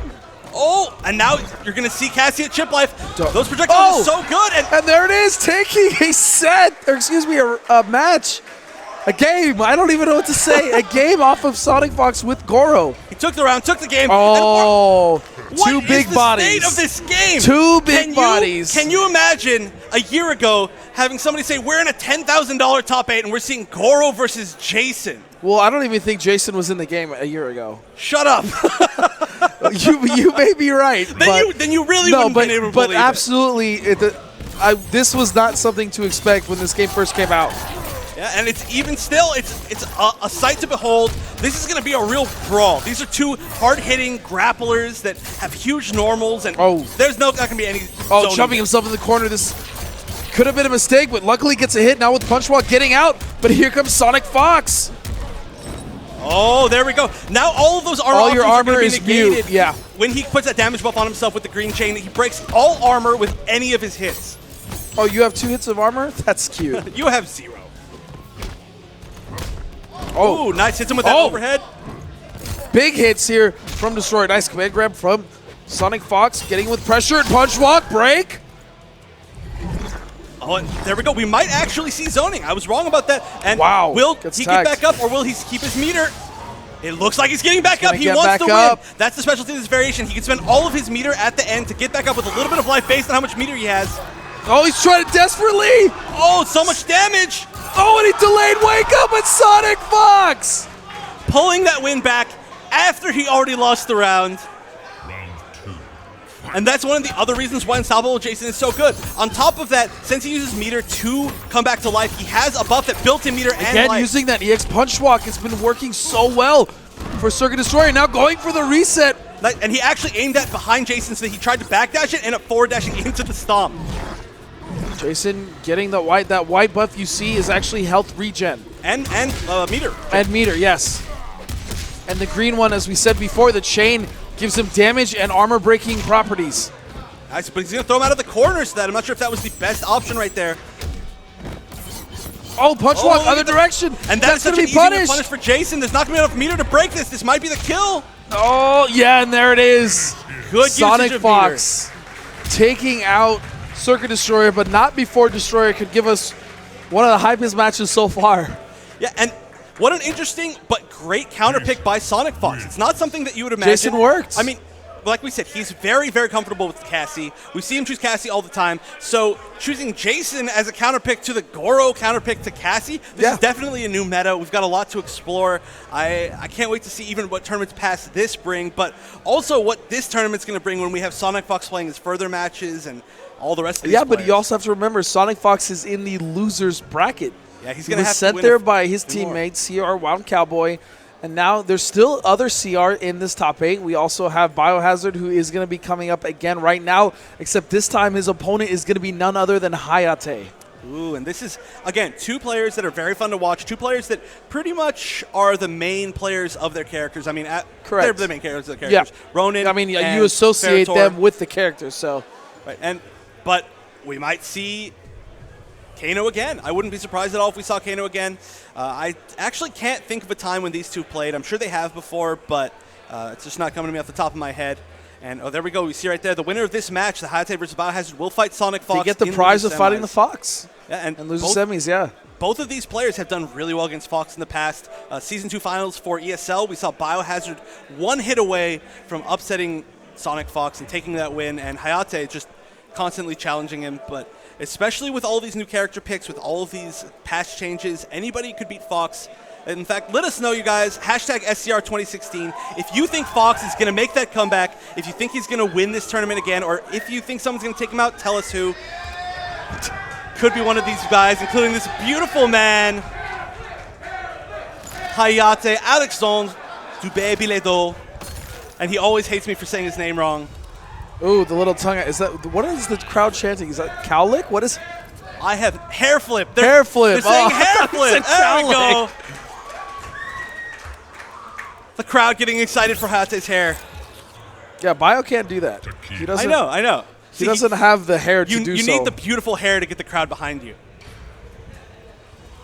Oh, and he's already, looks like he's going to Kano on this character select right here. So again, 2 incredibly strong players meeting in the losers bracket, which is not expected. I mean, Hayate, he places in top 3 almost every tournament. My question is if Biohazard starts losing, is he going to switch to Ferritor? That's a great question, and that's really one of the toughest spots that he's going to be in today. We've seen him switch to Ferritor and do better. We've seen him switch to Kano and do better. So a lot of times, it's really that's true. It's also it's dependent on, I guess, how he's feeling. Yeah, it's almost entirely dependent on that. I don't think he's in a spot where he's going to know one way or another which of his characters is going to do better. He's just going to have to feel it out, and that's a really tough transitional period, which could cost him the game or it could win him the game. Sometimes, you know, he's going to have 2 options that are equally good, and that's really going to work out for him. But Hayate looks like it's seemingly he's going to stick with Ronin this entire time. I know he's more some other characters. And here we go, starting it off. First hit for Biohazard. Getting the meter and pushing Hayate almost to the corner until that reversal comes out. Oh, nice NJP. And Kano is going to have one of the, there it is right there, one of the best armored options to get out of that Ronin pressure. Now, I'm sure Hayate has a good way to bait that, probably backdashing it, low profiling it, but regardless, that's going to be a very scary option in just nice armor. Oh, and he uses the second bar to continue the combo. Biohazard trying to get in. Wait a second. He could steal this round, and he does. Nice. And again, with that 4-3 into the ball, it's the absolute maximum wall carry. Now, he could have done any other combo, but he specifically did that on purpose. I love it. And we see the side switch. Nope, just taking back to mid-screen. Oh, or will we? That's so cheeky. He has him underneath the sword, and then he just goes for the throw behind. It's extremely cheeky, James. Oh, he almost got the side switch right there. Oh, again, gets caught with that overhead. Now we just went from one corner to the other. No punish. Oh, yeah, that was close. But both these players just kind of whipping normals in front of each other. Oh, nice. This is gonna, will this be the kill? It would have been had he not broken there. Still, the life advantage is in Biohazard's favor. Oh, no. Oh, not anymore, and that's going to do it. That really looked like Biohazard was going to have that, but he just didn't block that overhead on Wake Up. That overhead, we actually don't see it as much from Hayate this weekend just because it got much slower. It used to be one of his main footsie tools. Now we're seeing a lot more back 1 from him, a lot more forward 1-2, which I mean, he already used a lot, but we're just seeing it more, and there it is right there. Yeah, that overhead is not, or that string in general, the overhead low, has not really been a huge factor in his gameplay as much as it used to be. But the pressure is still very strong. Although still a lot of people, Hayate was telling me, are not used to the new pressure. So a lot of people will respect things in places where you no longer have to respect it. And it was a very nice conversion. Absolute max damage. We always see max damage from Hayate. Yeah. He's the master of his character. Oh, we usually see an up ball there from Biohazard, breaking so late, no life left, and he goes for a grab.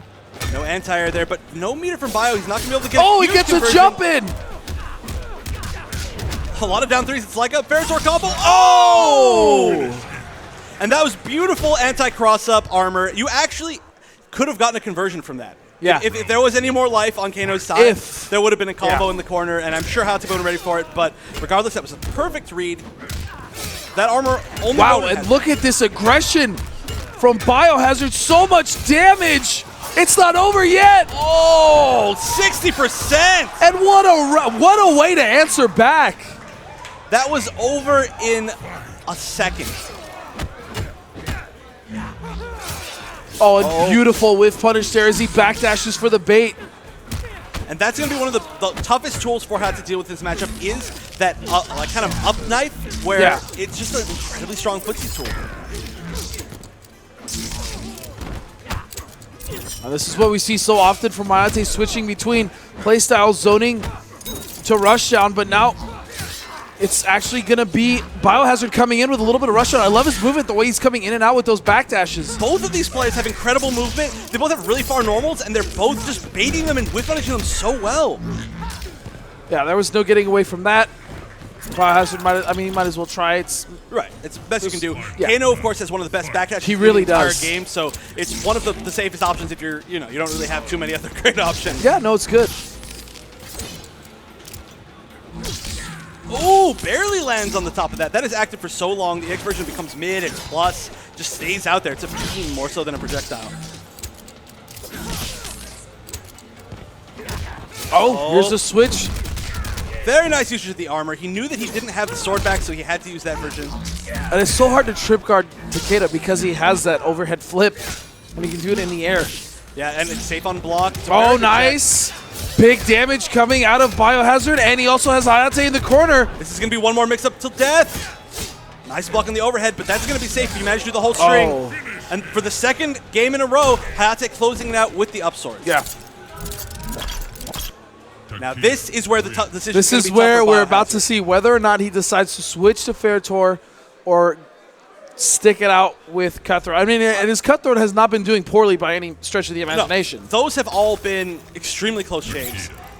I mean, well, another thing that we could see too, he's played a lot of Commando. He was playing a ton of Commando before this patch until he decided to pick up Cutthroat.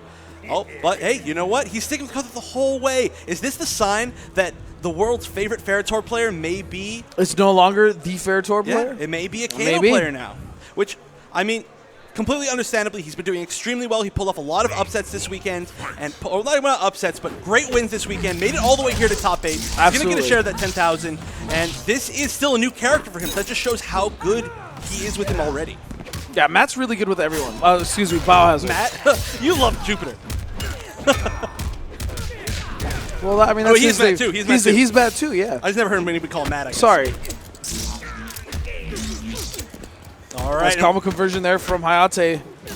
Oh, what a down 2, though. Oh, rolls over him. That was a mistake. He tried to get the conversion off the down 2, I think. He's going places. Nice back. Again, that backdash coming into play for Biohazard. Oh, and he's going to use the plus frames off the projectile. Very nice spacing, but comes out swinging and a grab. Beautiful from Biohazard. yeah, great choice also because it's going to put him in the corner and really give him some advantage for this next round.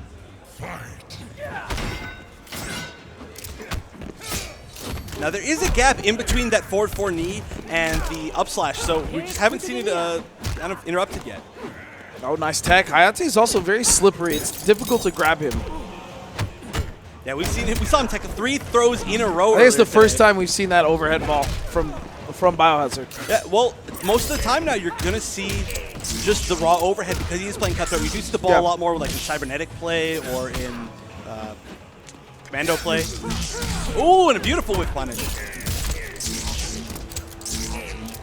Getting caught. The zoning switch here from Hayate is working out very well. What a risky check with just down one sword, and that should be the punish. Yeah.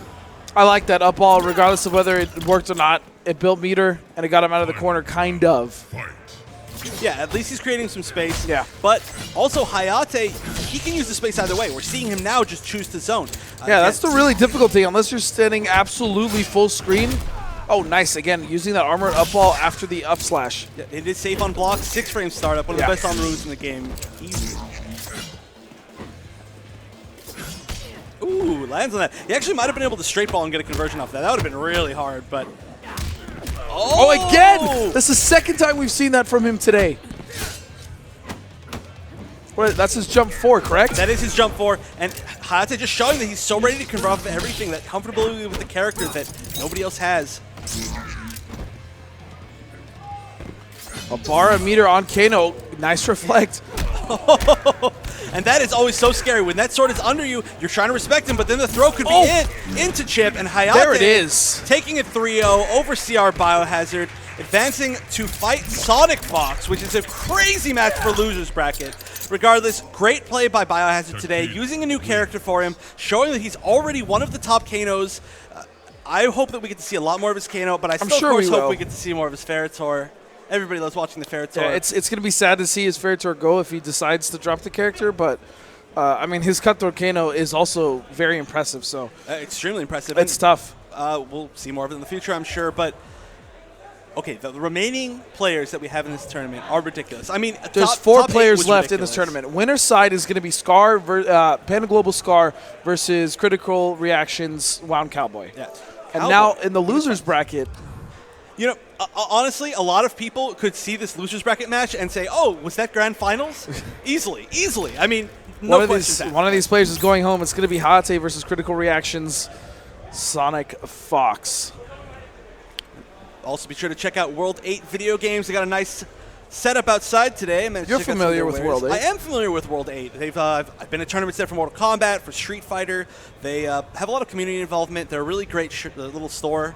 They got a lot of retro stuff. I'm sure you guys have seen the ads quite a few times, but really seriously check them out. It's always nice to support little mom and pop video game stores. There aren't a ton of them out there, and this is a really nice one. You know, Yeah, this one's really going to be world-8.com. Make sure you check that out, as well as on Facebook at World 8 LA. And then the Brick Converters, if you are having trouble or you can't necessarily purchase a brand new fight stick and you have a PS3, check out the Brick Converters. They will help you convert PS3 to PS4 and start playing with your friends.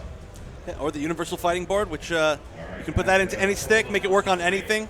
Yeah. It works. I mean, like it says, revive your PS3 controller on PS4. That works for both of those. Yeah, and you can also play it on PS4 with the Xbox Elite controller if that's something you're comfortable with. That's true. I love the Xbox Elite controller. We used to talk about that all the time. Yeah, we used to. And of course, the advanced USB converter, the Mega Shock. Oh, yo, this one is it's for Neo Geo. It's PS3 to PS4 to Neo Geo. That's crazy. That's actually kind of sick. Wild, right? Yeah. All right, so you can. And that's pre-order also now. an Arcade Shock as well. Yeah, all of these are Arcade Shock, and Arcade Shock's got a ton of items. Arcade Shock, of course, too. They're over here at SCR. You guys can check them out online. I know there's a promo code. What was it? SCR2016. SCR2016. There we go. You remember? I remember. You remember? Member berries. And there it is, Right Arcade there. Shock at Southern California Regionals. New items and exclusive in store. You can save on a huge lot of new products, and that's going to be using SCR code 2016 to save at least 10%. But you can save money, but who will save us from the ridiculousness that is this match? You actually can't quite see it, but these guys are face to face right now. They are talking trash. Look at that.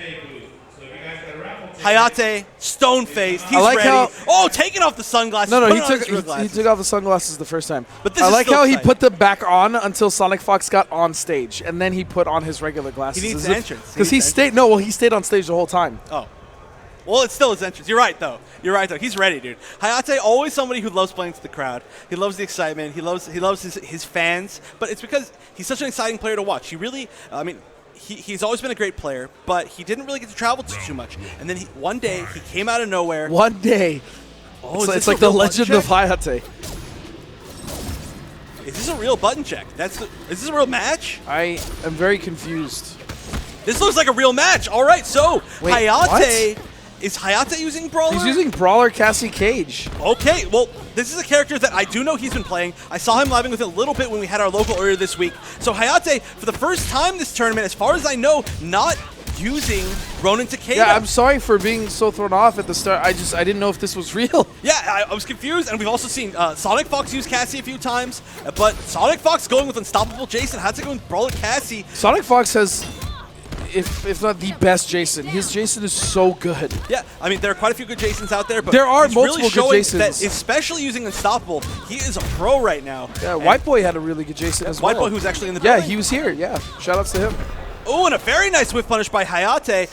I've never seen him play Brawler too much. He said he knows how. I know his execution is good. Of course, he plays one of the hardest execution characters to begin with, so a character like Cassie should be nothing nice for whiff him. punish. Are we going to see Sonic Fox take another game post-death? Oh my goodness, we that might. won't quite be enough, but One Chip's more gonna be mix up. scary. Oh no, the guns! Oh, and Hayate giving Sonic Fox the middle finger for that. He said, no, Whoa. get out of here. That's rude. You don't do that. But Hayate's going all out for this match. It's so weird seeing him not play Ronin. This is throwing me off. It is, and we're going to see how his playstyle Oh, what an anti-hero. adapts this. Ooh. That stand one was beautiful. Oh, but that was a great time to use Armored Command Grab. That Armored Command Grab, you can choose which side you throw them on, so he was able to put him back in the corner with that, get that corner pressure with Jason, which is so scary. Right, the regular command grab, it switches sides, but the armored you can choose. Right. And he's getting tossed around literally like a teenager. Oh, but he's got the ability to do it too. Cassie also has an Armored Command Grab, also throws them in the corner. So seeing a lot of side switching, but this is going to be really tough to avoid this chip. And yeah, that was a tough situation. You saw Hayate try to react to that and throw out a button. But yeah, it's very, very hard to whiff punish that string. Back 1-2-1 with Jason. It's really forward advancing. It's active almost the entire time that it's thrown out. Your best bet for whiff punishing that is to, unless you have a really good hitbox normal, is to try to low profile it and get down for it. Right. Oh, so many hugs. He says, you know what, man? You gave me the middle finger, but I still love you. I'm just going to hug you. Oh, what an NJP, though. Nice answer here from Hayate. Ooh, and maximum damage. Oh! And okay, so we're seeing Brawler here. That's a variation we don't get to see too much. She has an overhead ender that does a ton of damage, and she has a command grab. Both of them, you spend meter, they're armored, which we're seeing right now. Nice mix-ups here from Hayate. One more and down two. What an incredible read. He dashes up, and then down two is catching that jump on wake up. But he is going to get a decent amount of life back because he had 3 bars of meter. We're actually almost back to even, and he uses the health buff. This won't quite be enough to kill, but now Sonic Fox has the post-death life lead. And there it is. Hayate trying to score him away, but it's so hard to score him away from Jason. Well, Hayate's going to stick it out with Brawler. If there's anything more terrifying than fighting Sonic Fox, it's fighting Sonic Fox with 2 lives per round. Yeah, that's true. And he is just hugging Hayate to death.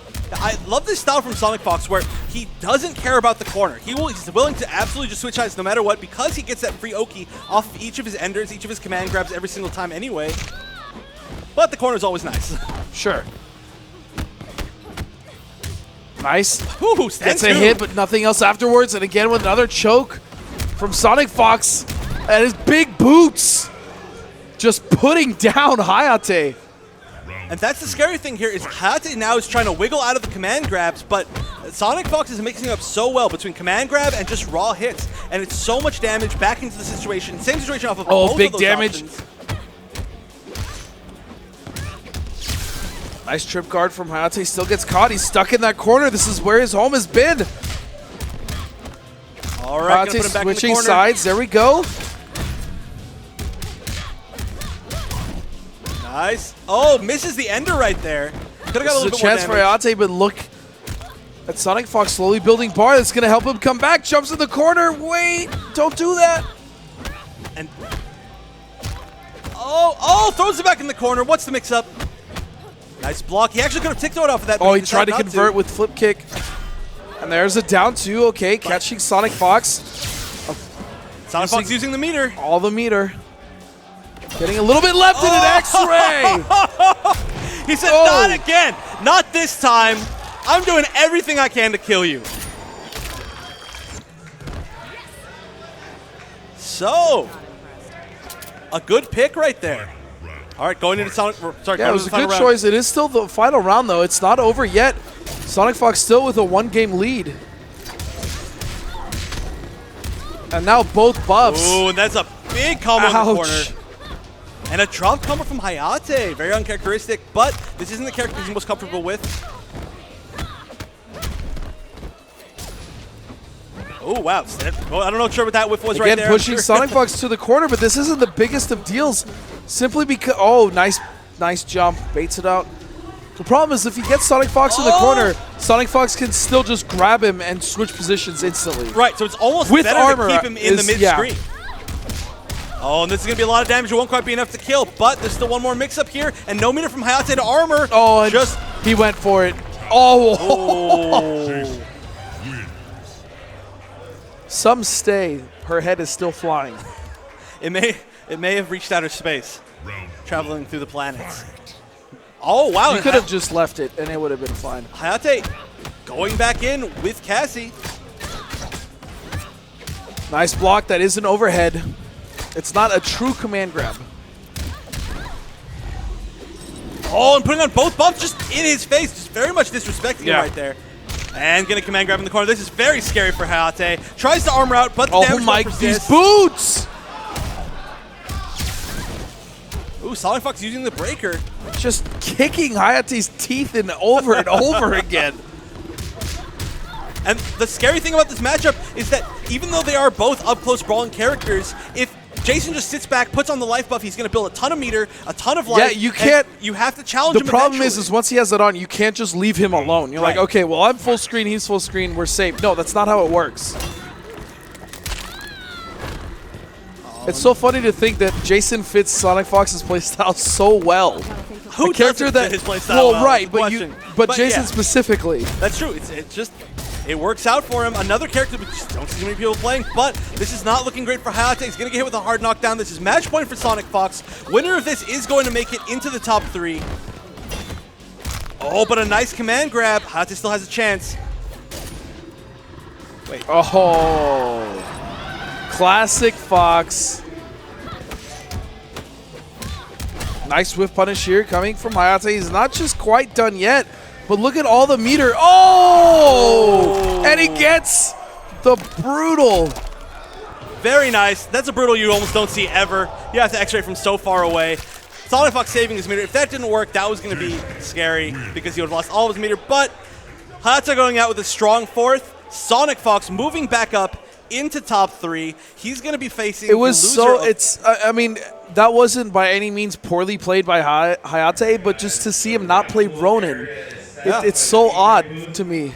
He decided to go Cassie the entire time. I mean, he was doing fine, but he was wasn't doing able fine. to close it out. Yeah. Sonic Fox, like I'm saying, the only thing scarier than fighting Sonic Fox is fighting Sonic Fox, who comes back to life when you beat him. Yeah. It's that many more chances for 2 Sonic lives Fox to beat is, you. that sucks. Oh yeah, it's. I mean, sure, it's tough, but we'll see how he does against the loser of these 2 players. Our next 2 matches, or next match is going to be winners finals. We're going on the winners finals. It's going to be winners finals now here with Wound Cowboy, CR's Wound Cowboy, and then PG's Scar. Scar has been easily one of the, I don't really want to say like second fiddle to Sonic Fox, but he's been right under Sonic Fox, contesting with him and challenging him at every corner. Arguably the best, aside from Tekken Master, who did it the best essentially at EVO. Yeah, both of these players have both fought Sonic Fox quite a few times. Now, against each other, they have not as much experience, I would say, against each other. Not terribly a lot of experience. But they have played each other quite a bit. But yeah, and Scar is usually the one that comes out on top. Okay, well, we'll see now. Again, Demolition Sonya nerfed a lot, changed a lot, and I mean, he's still shown that he's really good with her. But we did see a huge switch from him to Smoke against Hayate, which I think could work really well against I think Smoke would be actually really great against Bone Shaper if that's the variation that Wound Cowboy chooses, simply because of the fact that if he makes him whiff any health sparks and he gets in front or behind, I mean, that's going to be a massive punish over and over again for Scar if he chooses smoke. Yeah, there are a ton of ways that you can fight Shinnok with smoke. Yeah, I mean, you can smoke towards to get through the health sparks and with punish. You can, the mobility you can is trade, insane. Smoke bomb with health sparks maybe, or you can outrange health sparks and throw smoke bombs. You can back 2-1. You can use EX teleport to get a full combo. Like, not the actual teleport, but the teleport drop. Right. That overhead that lands and they'll grant him a full combo. This is going to be very, very, very difficult for Cowboy to control. And it looks like Scar is thinking the exact same thing that we are. Yeah. Honestly, and he could do it with Sonya, even post-patch, but his smoke is so good, and the character itself is so good, there's almost no reason for him not to use smoke. And, ooh. Well, Zaza says Scar's going home in the next 10 minutes. That's a call-out saying that he's going to lose. That's so rude. that means that we got a Cowboy fan out here. Now, Cowboy just playing solid the entire time. Cowboy's been a great player for a very long time. He's very possibly the best Shang Tsung in Mortal Kombat 9. Yeah. And just strong with Sinestro all the way through Injustice. He's been always known for playing characters that are very good at keep away and just good at controlling space, zoning, playing a little bit That's lane. definitely been his strength, though, and he's one of the best at it. And it was so awkward to see him play at the beginning of this game. He was playing Sub-Zero, Yeah, that was it was like such an odd fit for him. And then he started playing Shinnok, which was pretty much the character everyone thought he was going to play initially. Yep, and that's who we're seeing him play here in this winner's final set. Scar versus Wound Cowboy. Again, $10,000 pot bonus. That means there's a lot of money on the line for this. The winner of this is going to move into winners of grand finals. That's a big deal. And I'm sure neither of these players wants to lose and fight Sonic Fox again. Right. Ooh, that was a little bit of a mistake right there. Using a second smoke bomb. I don't think he realized he'd already used one within the first part of that combo. You can't do twice, obviously. And this is going to be difficult for Wound Cowboy to deal with, but so far he's doing it in stride. Well, the greatest boon for this match is the fact that the inside normals for Shinnok are so good. So yeah, he fast. still has great up-close normals, absolutely. Yeah, so he can get smoke off of him if he makes the right reads. Oh, he goes in for the chip with that down one. Now he's getting caught. Wait a second. Using the meter. He's going to go for the reset. Looks Breaker like it. available for Cowboy. He's not going to use... Oh, my goodness. Shut up. And that was a really heavy read right there by Cowboy. I mean, there is so much time that anything would have been guaranteed right there from smoke, but Cowboy was like, oh, he's delaying it a really long time. Down 2.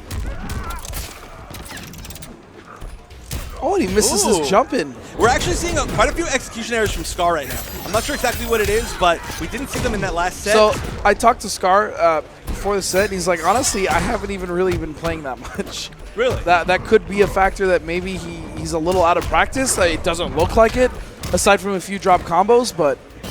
It's quite possible, but, I mean, regardless, we saw him do extremely well against Hayate earlier. And yeah. He's doing well right now. It's just that he's got a few drops. I feel like he played the best smoke he's ever played against Hayate just today.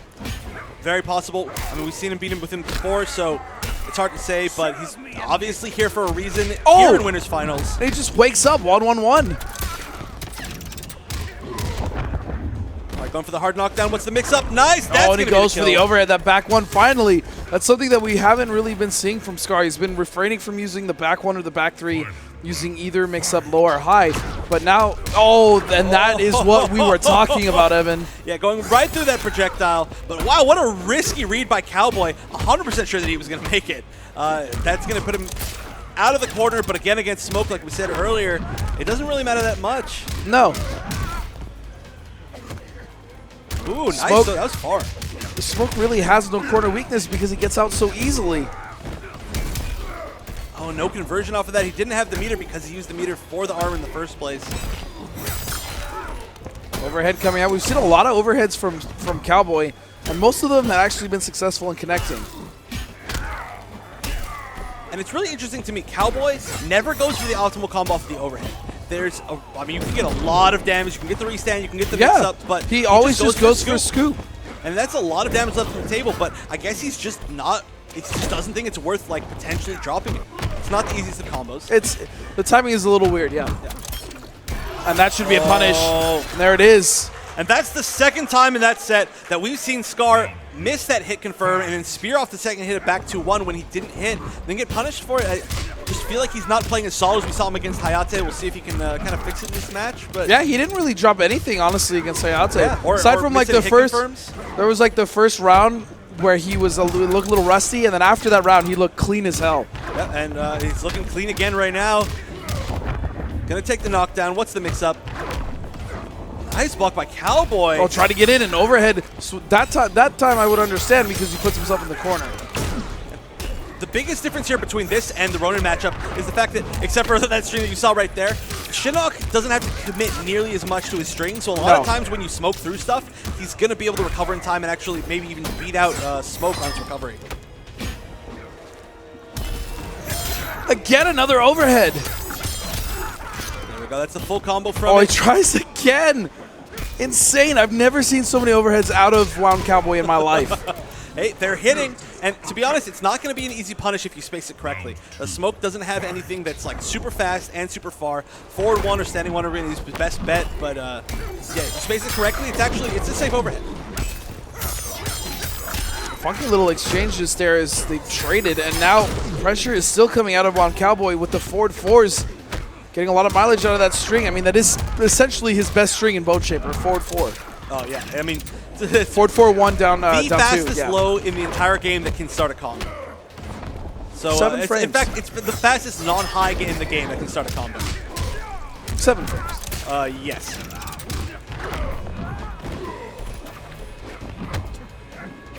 Ooh, missed the nice. anti-air. He tried. Yeah, he tried. He got the jump in. Wound Cowboy, fortunate for him. Now in the corner, it's hard to say how much it matters because right there.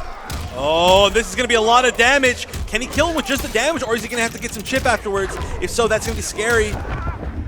No, he's going to need some chip. A little more damage. Use EX Sparks to try to get something fast. Wait a second. Oh, that's going to do it. Guaranteed chip from Shinnok. That is one of the scariest things about him. He builds so much meter and gets so much guaranteed chips because he's got long strings that jail into Hell Sparks, which themselves do, what is it, like 5% damage overall just for the Hell Sparks? Yeah. Something like that, yeah. Ooh, nice. Ducks the last hit of that string, just throws as a punish. Oh, and just run up. And see, that's the fear. He's been using overhead so much that he can now abuse his safe 7-frame low starter and just open up Scar more than he ever could. And even if he doesn't, it's safe, just like we see right there. Wow. Wound Cowboy is about to go 2 straight games up on Scar, and he does. What a low-tier hero Cowboy is. I know, choosing low-tier, barely viable Shinnok. Barely viable low-tier Shinnok. Cowboy is just, not only did he dominate Fox, but now he's dominating Scar. What a champion. I think this may be the strongest run that he's ever had through the tournament. This is easily the strongest run he's ever had. And it's looking like he's got a really good chance of 3-0ing Scar right here. I mean, what we were saying earlier still stands. Smoke is extremely good at countering all of that space control and all of that zoning on that Shinnok paper, has. Smoke is like perfect to fight Shinnok. But the biggest issue there was he would get in, and Cowboy would just make the right reads and use all those incredible Shinnok normals. I mean, he's got a 6-frame down 1, the 7-frame low. He's got a 7-frame down 2. He's just everything inside is so scary for him. Oh, and we're seeing Scar hover over Reptile? I don't think I've ever seen Scar play Reptile. Me neither. I mean, I've only seen him play 3 or 4 characters. We've seen him play Alien just a little bit. Oh, no, he said no. He said no. The entire crowd is saying no. You know, wait a second. I don't think he cares. He's going in. He's going Reptile. Here we go. Reptile coming out of Scar. Now, we've seen Scar choose new characters before, kind of out of the blue. In fact, Smoke was one of those that we used to say. We were like, oh, he plays Smoke? We didn't know he played anybody but Sonya. But now that Smoke's his main, I guess he's got to have new ways to surprise us, right? Yeah. So this is it. Nimble Reptile, a character that we very rarely see. We did get to see a little bit from Chris G earlier this weekend. Who played really well, by the way, I might add. But already off the bat, it's looking really good for Cowboy. Oh, no. And that doesn't work. Now, he did choose Nimble. Nimble is going to give him the ability to slow down time. And while he slows down time, his opponent's just going to move really sluggishly, and he actually can't block. Now, what he did right there was kind of a situation that you normally see out of deceptive, where he gets plus frames off of his Yeah, Jason it invisibility. doesn't work but- the same way. Yeah, not the same at all. Oh, very nice. At least he's going to get out of the corner at the very, very least. Unless he's killed with a throw or scoop. Nice. I love that use of dash to get in. Oh! That would have been so sick. But Cowboy denied him. Fight. Oh, and our good friend from EU, Ketchup, saying if the round wins this, he thinks that he's going to win the whole thing. And I wouldn't be surprised as he's already beaten both the players that would be in losers at that point. And Yeah. dropped combo from Scar. Wow, Scar's with combo- these overheads is ridiculous. I mean, it's not talked about a lot, but honestly, Shinnok is one of the better mix-up characters in the game just because he can constantly condition you with that low. And then the overhead. No. Drops these combos, Scar, please. He's still got a really nice chance here in the corner, though. Reptile has also had some of the best mix-ups in the game. Reptile is a very good character in this game, and I feel like he's very underutilized. I agree. I'm surprised we don't see more of him. Oh, and he's trying to just step back in zone. It could work because of the low Cowboy's at, but wait a second, Cowboy. No, he drops. he went for Unbreakable. I don't know why he went for the straight instead of going just for Hell Sparks again. And that's it. Cowboy goes to the grand finals in winners. Very strong 3-0 in winners finals. Like I was saying, this might be the strongest run that we've ever seen This Cowboy is the have strongest in a Mortal Cowboy I Kombat think X we've ever tournament. seen, yeah. Beating Sonic Fox, beating Scar very cleanly, and moving on to winners finals. Now, both of these players are now in losers finals. We're seeing them going up to compete right now. Another match that we are just so used to. But in grand finals, that's what we're used to it. Oh, This yeah. is losers finals as Cowboy has secured himself in grand finals. Yeah, it's a lot of times it's the other way. Cowboy's definitely proven that he's very capable of making placings like this, but Yeah. we just haven't seen it. And this is going to be one of the toughest losers finals matches that I think we've ever seen ever. Sonic Fox versus Scar. These two have played so much. Sure, it usually goes in Fox's favor, but with the recent changes, Yeah, I mean, I honestly, don't know. anything could happen. Both these players are using new characters today. I seriously, it could be anybody's game. It could be anyone's game. Speaking of anyone's game, if you are going to be gaming, period, you should get the best gaming headset under $50, and that's going to be the HyperX Cloud Stinger. Buy it now. I believe those are the headsets that the players have been wearing all day. They're actually, honestly, for a headset under $50, they pretty much are the best headsets for that price. I They're absolutely great believe- headsets. Yeah, and there they are right now, I believe. Maybe not. I think that's it. Well, anyway, yeah, that's it.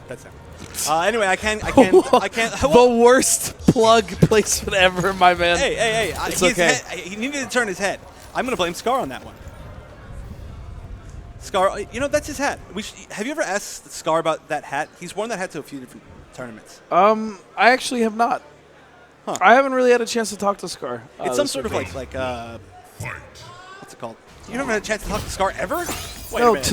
I haven't Today? had a this weekend. I haven't had a chance to talk to you this weekend. Okay. Anyway, it's some sort of like charity or something like that. Oh, are they going in already? Yeah, seems like they're just going in. Or is this a really strong button check? A combo check? I don't think. Okay, this is real. All right, so we've got losers finals here. The winner's going to move back into grand finals against Wound Cowboy, but on the left, we've got Scar going immediately with Smoke, not even going for Sonya's main, and on the right, Sonic Fox going back Yeah, to Cryo. he's still sitting with Cryo, even though we've seen him use a lot of Jason this weekend. His Jason has been absolutely dominant. He hasn't even come close to losing with Jason, so I wouldn't be surprised if we saw the switch again, but he just looks comfortable Yeah, right beautiful now. anti-air 2 coming out of that, and this is pretty much the setup we've been seeing from him this whole weekend in the corner, burning the bar. Going for the hard knockdown. This probably won't kill. And a beautiful Fox fade. waited.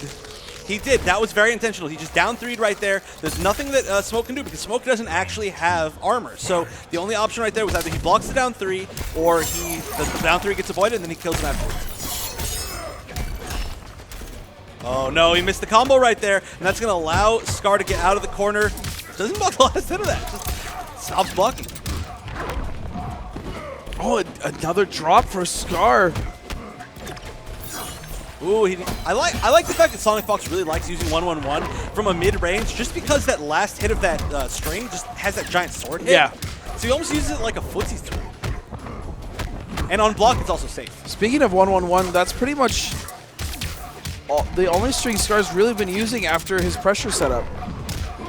He just likes the mix-ups off of it, I guess. Ooh, a nice block, but that's unsafe. Nice grab.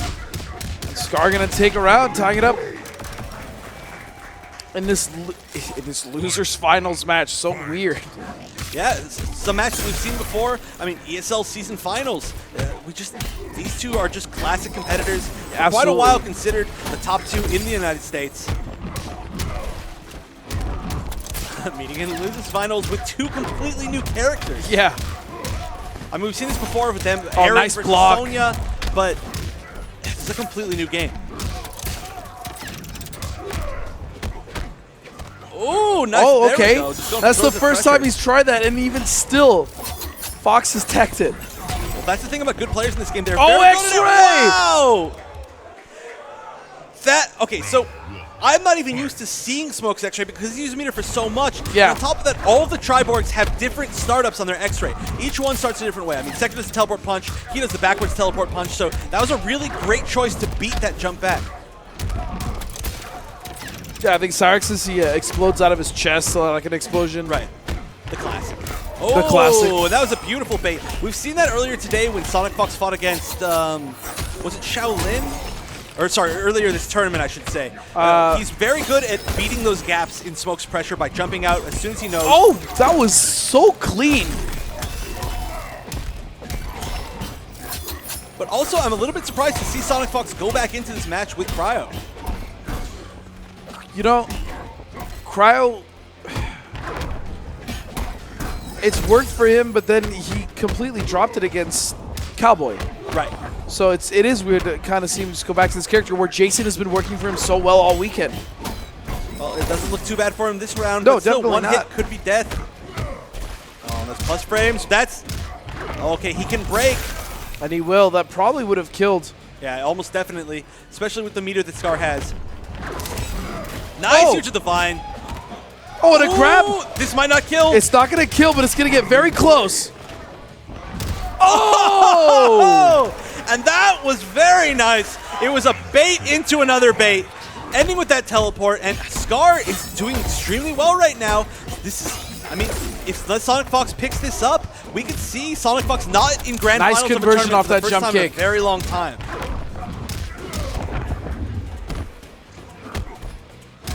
Oh! And an immediate break from Sonic Fox. Now no meter. Nice tech from Scar. Ooh, this is big. Great side switch. But there's a lot of meter on Smoke's side. Can he get out? Oh, nice. Just plays patiently. Doesn't try to score him out because Sonic Fox has been ready for it so many times so far. And I was just about to say, we hadn't really seen too many tick throws or just raw grabs from Fox, but I can promise you we're going to start seeing those. Especially when he's threatened like this on the verge of being 2-0'd. Oh, this is going to be big. Okay, nice break. He pretty much had to right there. Again, he could have probably got the 40% off of that. Oh, that's going to do it. Scar goes up 2 games. Drops the combo at the end, but Scar is up. Who cares? 2-0, I know, right? 2-0 on Sonic Fox. Sonic Fox, like I said, this is going to be one of the first times, if he loses, that he's not going to be in grand finals of a tournament.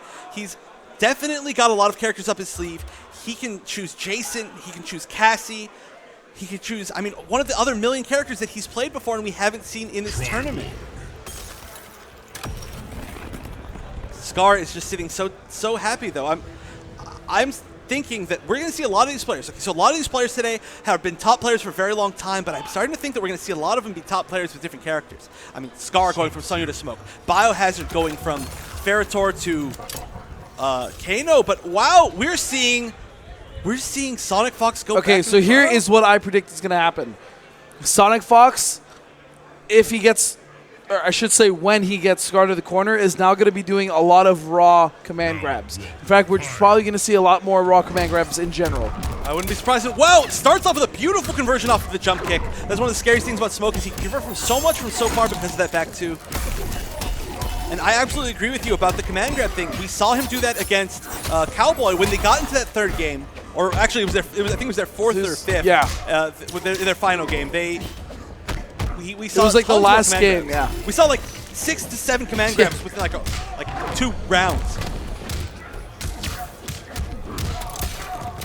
All right, and what is SCR going to do? Is he just going to pressure like usual? Yeah. Oh, and a slide bait. Oh, and that's big. Not even meter to break for Sonic Fox. So we're going to be one throw or very even potentially chip here.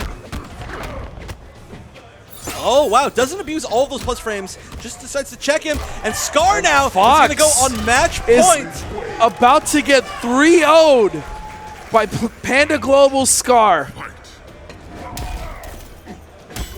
Fox, who is very decidedly choosing Cyromancer as Cryomancer. Cyromancer.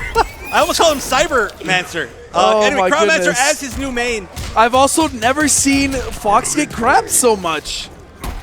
It's true, but it's because you have to respect all of those smoke hits. He controls you from. He makes you block from so far away. Oh, and a nice block by Fox. Nice, there's a tech. That's what we're used to seeing. Back two, here comes Fox. All right, this is what he needs for the comeback. But that was a nice block by SCR. He's going to give himself a little bit of space, which is immediately taken back. We're actually not seeing almost any command grabs coming out of Sonic Fox here. Yeah, he's instead baiting them all. Oh, overhead. It didn't combo. That's surprising. After that last patch, I was under the impression that it would always combo. What a slide out. And that should potentially be chip. And Sonic Fox not giving up quite yet. So what you said right there, instead of doing the command grabs, because I think SCR was thinking the same thing, he was using the ground blast in a lot of situations where he could have used command grab, and it was catching SCR trying to jump away. Oh, that was a nice anti-air. Yeah, that was a nice anti-air with the stand one, and then a back two to answer back. Gets tagged. And this is going to be another mix-up. Probably going to see pressure here again. Yep, so we got the switch, side switch into the pressure, and just nice blocks by Sonic Fox. Oh, but nice. Again, that forward 1-3 and a smoke bomb. I think SCR should see by now that Sonic Fox is consistently getting out of the situation and punishing sometimes. And still no raw command grabs from Fox. In fact, smoke out, and then a grab for SCR. Getting very close to the wire here. Another grab from SCR. SCR is playing smoke like a grappler right now. Oh! Good punish by Sonic Fox. Wait! Tagged! He might build enough meter to break right now. But there's still going to be one hit away. And the Falcon's going to take it. Sonic Fox is out! For the first time in so long, Sonic Fox eliminated from a tournament in general. So that means that Sonic Fox will be your third place contestant. And SCR, with such an incredible showing with his new character, the smoke variation of Triborg, so happy with himself. This is a match that has been plaguing him as a player for such a long time. I mean, he is obviously one of the best players in the world, and he has been for a very long time, yeah. But Sonic Fox has always been one of his demons. I mean, we saw him get 5-0'd in finals at ESL, and then even from there, it's just been a very, very tough road for him to ever beat Sonic Fox. But this wasn't even him beating him. It was funny 3-0. It was 3-0. It's like when you say, oh, he's been SCR's demon, Sonic Fox has been like everyone's demon, but more so SCR, because SCR's really been the only one, for the most part, that's been up there pushing him to the limit. So to finally overcome Fox in a fashion of getting him to grand finals and not having to deal with him anymore is great. Yeah, and I mean, the other thing about SCR is that SCR, he's been such a world-class player. He's arguably done as well as anybody else against every other player except for Sonic Fox. Sure. Right? Sure. So he can beat every single person, but Sonic Fox has always been that wall for him. And this is showing that, I mean, this patch really stirred things up a lot. It did. We see a lot of character SCR switches. can't celebrate too early because now he has to deal with Wound Cowboy, who has not only beaten Fox this tournament, but as well as beating him himself. That's true. This is the run back from Winners Finals, and that was very cleanly in Cowboy's favor. Yeah, I mean, that was. This is going to have to be that a was big dominating. Yeah, that's for Wound Cowboy. 3-0. And the thing is here now is, and Ketchup said it himself. Shout outs to our commentating counterparts in the UK. He thinks that Cowboy now is going to take the entire tournament. I think that's honestly entirely possible. I mean, you're going up against somebody who is 3-0 who you've already beaten 3-0 and the run back, that is going to be just so hard. And of course, check out all the Guilty Gear products. They've got the new Guilty Gear stick, which is a really interesting looking stick. Felt really nice to me. I like the switches on top of the sticks, like left, right stick. And of course, all their push buttons. Hope you guys got to catch the Guilty Gear finals earlier today. They were really incredible. Dogura won, didn't he? Dogura did win, but there was a really nice upset from He was putting from losers, Santa though, Barbara. yeah, absolutely. So that was Santa Barbara showing up. They are really second and third, so congratulations to them. But now we're going to see which region is going to win in Mortal Kombat X here on the final day of SoCal Regionals 2016. Is it going to be NorCal or is it going to be SCAR?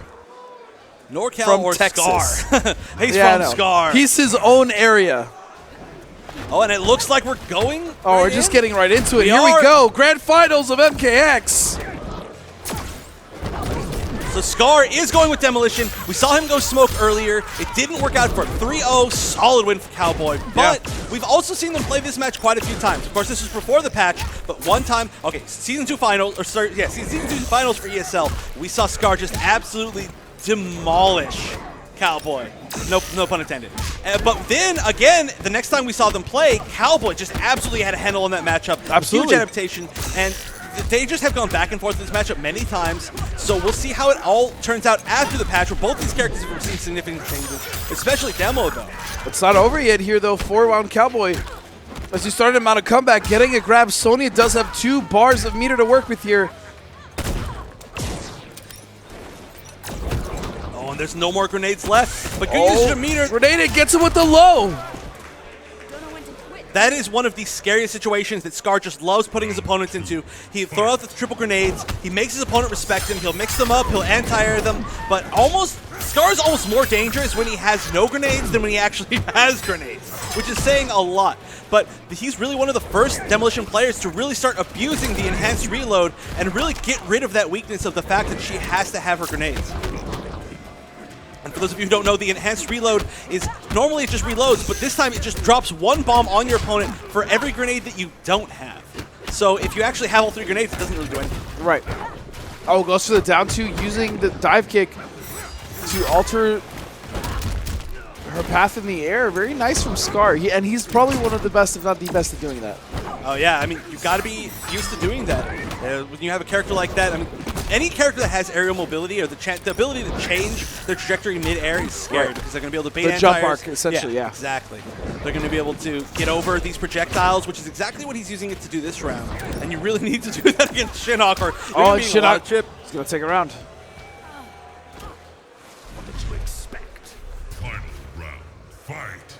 Now again, SCAR's going to have to win 3, and then he's going to have to win another 3. So he's in for a long ride. It's going to be tough, and the way Cowboy is playing right now, it's hard to see him do so, although he is a player that can, definitely. Yeah, he absolutely can do it, but like you said, it's going to be hard. Cowboy and his character are both the definition of solid. I mean, consistency, solid play, that is all that Shinnok is. I mean, he's got solid tools, good armor, good projectiles. Yeah. It's going to be so hard for you to consistently 3-0. You're really going to have to outplay him. You can't just random him out a few games with some good luck or some really good hard reads, because it's not going to cut it.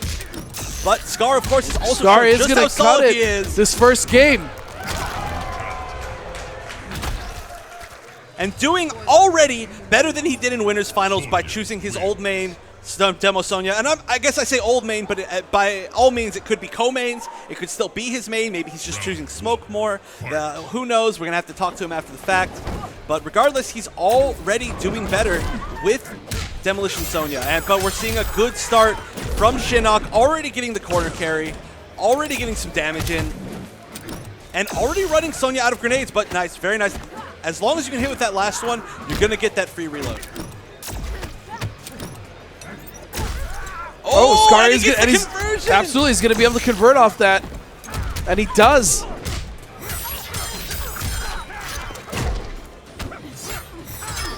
But even on block, those Shinnok strings are going to push you so far towards the center of the screen and just give him so much space back.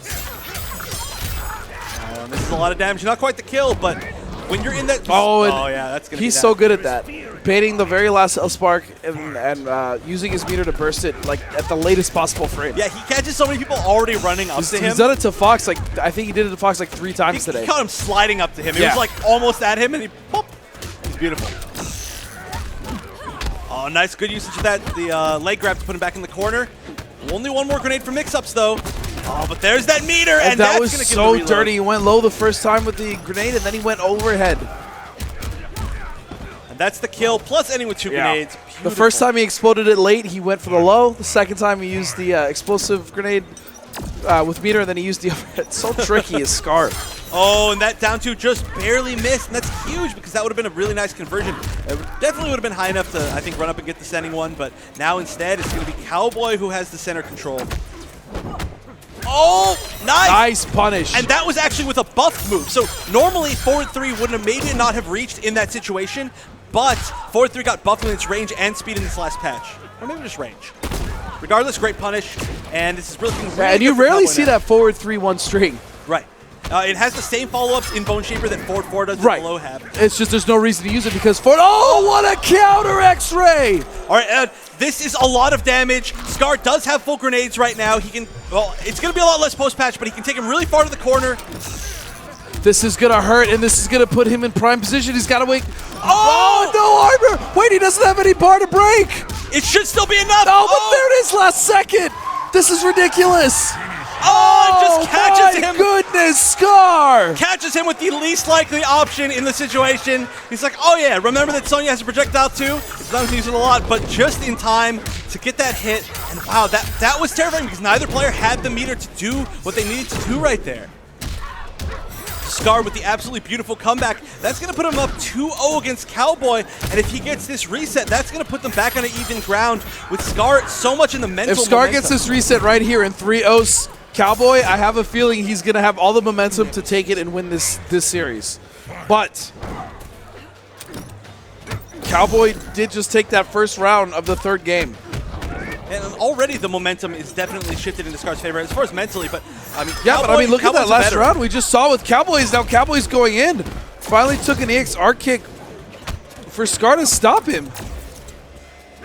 And that overhead being slowed down so much, but still landing quite a few times this game. Oh, and that string. Wow, that string has so much whiff Oh, there we go. punishability. And SCR doesn't get there in time. Oh, he tries the down 2. We've seen quite a few whiff down 2s from SCR so far. There we go. Oh. SCR jumping over the Hellsparks. Very difficult to do, I might add.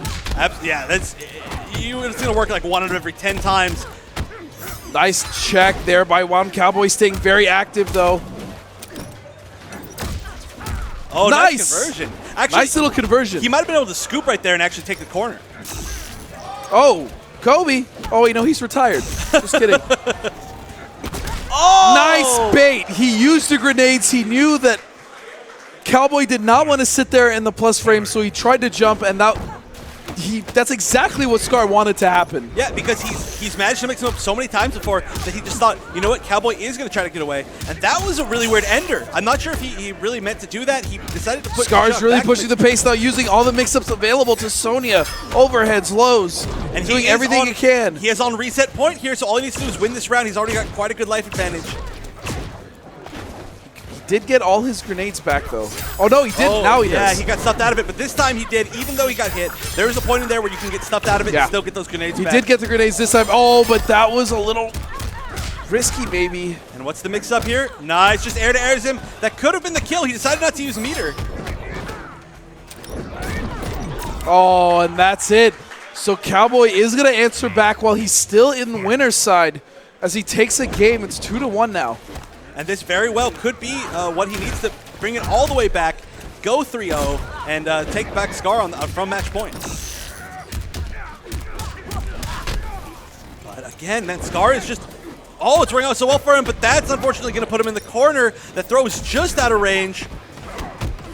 Nice that is bait. plus. That is not plus. And a punish coming out of Cowboy, now putting SCR in the corner with Sonya. Pokes the grenades. And manages to get around the enhanced reload. Yeah. Oh, that's going to be a big Nice. conversion. From Cowboy, we're really starting to see Cowboy rally here. And as soon as I say that wake up coming out of SCR and a mix-up, that's going to do it. And that was a very nice conversion. That wake up that Sonya has, one of the only invincible moves in the entire game, and you can only convert off of it if you're in the corner or your opponent's in the corner and you wake up with it. So he had that perfect knowledge and the perfect execution to get Cowboy back in the corner with that. I mean, of course he did. It's Scar. Of course. That's his character, but you're right. It's a little tricky to do, and there's only certain situations that it can actually be utilized in. Right. Oh, and he mistimes that grenade a little bit. That was actually a hit, so he could have converted, I think, into the full combo, but instead he wastes all of his grenades, putting him into a kind of tough situation here. He does have the meter to enhance reload, but still no grenades means that he's going to lose a lot more in the zoning war. Well, actually, one of the recent changes is to that, as we call it with Brian Compton, the Buttergun, faster recovery. Oh, and shout-outs to Brett Beeling tweeting in. Shout-outs to all the MKX fans in the crowd. MKX has some of the best fans that I've seen. Yeah. Brett Beeling, in case a lot of you didn't know, was the mastermind behind the combat class as well as the technical director for the Pro League. So huge shout-outs to that guy. But Cowboy bringing it back. That was, I mean, we're still on reset point with Scar. Cowboy, though, just looking strong. It looks like he's made his adaptation back. I mean, even if he wins this one, there's still another round for Scar to bring it back, but he's showing that again, he's gets caught with that overhead of Sonya. Now stuck in the corner. Nice blocks coming out. Tries to get out. Another grenade. Oh, that free reload? That was not wow, safe. That's so free, actually. Yeah, 2-1-3-4 in the corner. That hard knockdown, it's not a free reload. He could have woken up with a normal and actually punished it. So that was really risky. I'm not sure why Scar did that. Maybe he just, I don't know, just went for it. But getting those grenades back is important, too. Oh, goes for the grab and neutral duck. That was a very nice read there from Cowboy, still fighting his way out. This is reset point for Scar. No meter. And now in the corner. Oh my goodness, are you kidding me? And now we're going to be in chip life. He's going to have to get away. Oh! And he uses the interactable. We are going to a second set, ladies and gentlemen. With an incredible comeback right there. That was looking very abysmal for Scar, but you know what? That's the reset. Cowboy still has a lot of momentum. He's been doing better and better in this matchup the whole time, and it looks like he's already doing well, but we're going into this new set. Both players are going to have to win the 3 again. Both players are on even footing here in losers, and either of these players could be your champion here at SCR 2016. With the momentum here, I think it's now all in favor of Scar taking the win out of the sails of Wound Cowboy as he's now he's in the same bracket. This is a reset, and what a good decision there to get the grenades, and that's going to do it. And a beautiful Scar inside switch. is looking to dominate this grand finals. Oh, and nice. Will he be able to switch sides? He's going to end with the scoop. Yes, he will. That's something we've seen from all of the great players today is they all know exactly the perfect times when they should be switching sides, when they should be going with the normal enders. It just shows comfortability with your character. It shows skill.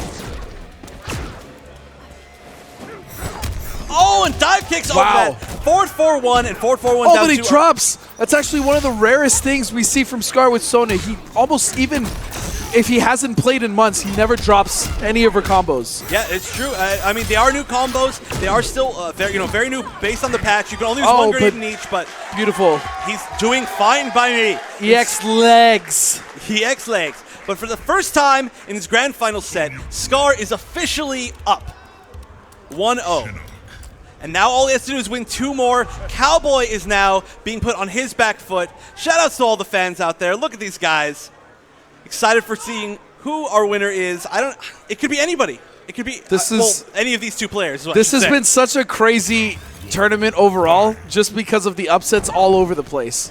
Absolutely. I mean, this bracket has just been insane. It's been nothing short of what I expected it to be with this new patch, with all these great players. And I think it's a very fitting grand final because it's just as unsure as the rest of the tournament. Yeah, it really is. New patch, new game. But going into this reset, Cowboy looking like he's just going to be sticking with Bone Shaper the entire time. We've known him to use Imposter, but Imposter he's used Spectrum. Yeah, he's used everything. He knows this character inside out. Oh, almost got the really good conversion. Still going to take a nice little bit of That's a really hard thing to convert off of, though. It's really wonky. But if anybody could do it, I would expect it would be Scar, of course. But again, Cowboy with the same knowledge of his character, we've seen him convert off of almost everything as well. Oh, but that grenade explosion just hitting him at the very last second. Yeah, I mean, that's the fear. Is every single time that you throw those grenades. There's always the mix-up. Is he going to blow it up immediately so I can run away, or is he going to hold it there? And then if I'm sitting here respecting you, that means that you're going to be granted free pressure. Nice down two again. Scar is getting a really good read on exactly when he's going to jump, especially after he releases the X grenades. Oh, full combo, taking him to the corner. Reload. Down three to check. Explosive grenade. It's still going to be Scar. Is he going to take the second game? And he does!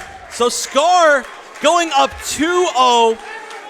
And this is the power of a character switch. 3-0 in Cowboy's favor in winners finals, going to 5 wins so far. He from didn't Scar. even try. He didn't even try to play Sonya in winners finals. He didn't even give it the attempt. Yeah, but clearly it was the right choice. That might have changed how everything turned out, but right now, I'm sure Scar is happy that everything turned out the way it has been. Of course, Cowboy can still bring it back, but now he's going to have to win 3-0. Maybe he just wanted to play more games. Maybe he's just enjoying it as much. Or maybe he wants to give us more games to watch. Either way, thank you. And yeah, Cowboy locking in now to Bone Shaper Shinnok. That means that there's no way that he can switch for the rest of the games. He has to win 3 in a row. Oh, doesn't get the punish. Which isn't a terrible thing, because I'm pretty sure he would have stuck it out with this character anyways, or this variation even, but... I mean, he's got to this point. He got to win Grand Finals in winners with Bone Shaper Shinnok. There's a reason. And like I said, Imposter's not going to work well against Sonya. That was so clean. Use a grenade to cover the hole from the EN From the reload. other grenade. Grenades everywhere, and now Scar is on tournament point. Both players with quite a bit of meter, and Scar, he just has to win one more. It was looking like absolutely Cowboy's tournament to win, but it's looking so hard for him. He can still do it, but he's going to have to play so solid. All right, and we're already starting off strong. Scar trying to close it out. Cowboy still has fight left in him, though. Don't count him out. And well-spaced Hell Sparks, and he doesn't fall for the bait. Scar trying to win with style, but unfortunately that style just costed him 3 bars. Yeah. I mean, that would have been a lot of wait a damage. second. This has to be a very honest comeback, though. There's no bar for either character. Still grenades ahead. This could be the kill. Is this gonna be it? It is. And Scar! All right, there it is. And your SoCal Regionals 2016. What a fashion to take the tournament. Winning 3-0 in the post-reset, taking SoCal Regionals 2016. Texas and Scar Well deserved, man. That is in one hell of a the building. And we got to see a story of characters switching from a lot of different players. I mean, we saw him lose a little bit of faith in Sonya partway through this top 8. We saw him regain his faith in Sonya in the grand finals, and it all came down to just his character choices. I mean, Cowboy, he played absolutely amazing. Nobody can take that away from him. Oh, no, This is absolutely still not. one of the best runs through any tournament that he's ever had. This is the best we've ever seen Cowboy, not only taking out Scar in winners finals, but also taking out in winners his first match of top 8, CR Sonic Fox. Cowboy still proving that he is one of the best in the business and the best Shinnok to play the game. Yeah, and Sonic Fox, that's the other big story we got to see today. This is the first He's tournament washed in up. so long. He sucks. Yeah, he's going to retire now. Now, Sonic Fox, of course, one of the greatest fighting game players in all of history, especially NRS games. Especially This is one of- NRS I mean, games. he's so good that it's crazy that this is news. I'm going to pose in for a picture right there. It's news that this is one of the first tournaments where he hasn't been in grand finals. He hasn't won the tournament. It's been such a long time. I mean, 2-time EVO champion, 3-time ESL championship champion. Unstoppable there, unstoppable at EVO. He's lost almost no tournaments. I mean, there have only been like 2 or 3. Yeah. And this is one of them. And in this one, he didn't even make grand finals, eliminated by both the first and second place players, Scar and I bet Cowboy, that bronze burns his skin. He's so used to gold. he's like, I don't know what this color is. Got I've never him. seen it before. But this, My gold medal's dirty. this is such a good thing to happen for the community. Not because I don't think it's a good thing just because Fox lost. I love the kid. He's incredible at what he does. But this patch has been so instrumental in getting people to want to play the game again. The meta was kind of stale. Obviously, a lot of people had issues with Alien as well as some other characters. But now, because of everything that has happened, the patch that's been released, even the hotfix that made sure everything went over smoothly, MKXL seems to be back. A lot of people are getting excited about it again. There's no more ridiculous armored launchers and good reversals where it's just that's the norm, and people are really starting to enjoy the game again. So a huge shout out to Warner Brothers and NetherRealm Studios for giving us this, as well as the pop bonus. SCR2016 has been incredible with MKX, and there's still so much more to come. There is so many other games, and this is absolutely true. The tweet that we're seeing right here, Scar going through both Sonic Fox, who is his tournament demon, and the person who knocked him in the losers to reset the bracket, get to grand finals. That is as much as you can earn a win, right? Yep. I mean, there's nothing else you can say about that. That was just incredible play from Scar. This has been an amazing tournament, an amazing event, and I just want to thank everyone at home for watching, as well as allowing me and Wonder Chef to commentate. It's been a pleasure. We are going to go to a quick break, but when we return, it's going to be King of Fighters, so don't go anywhere. If you're a finalist, please sit up in the front row. We're going to meet you now. Also, KO casters, Rin,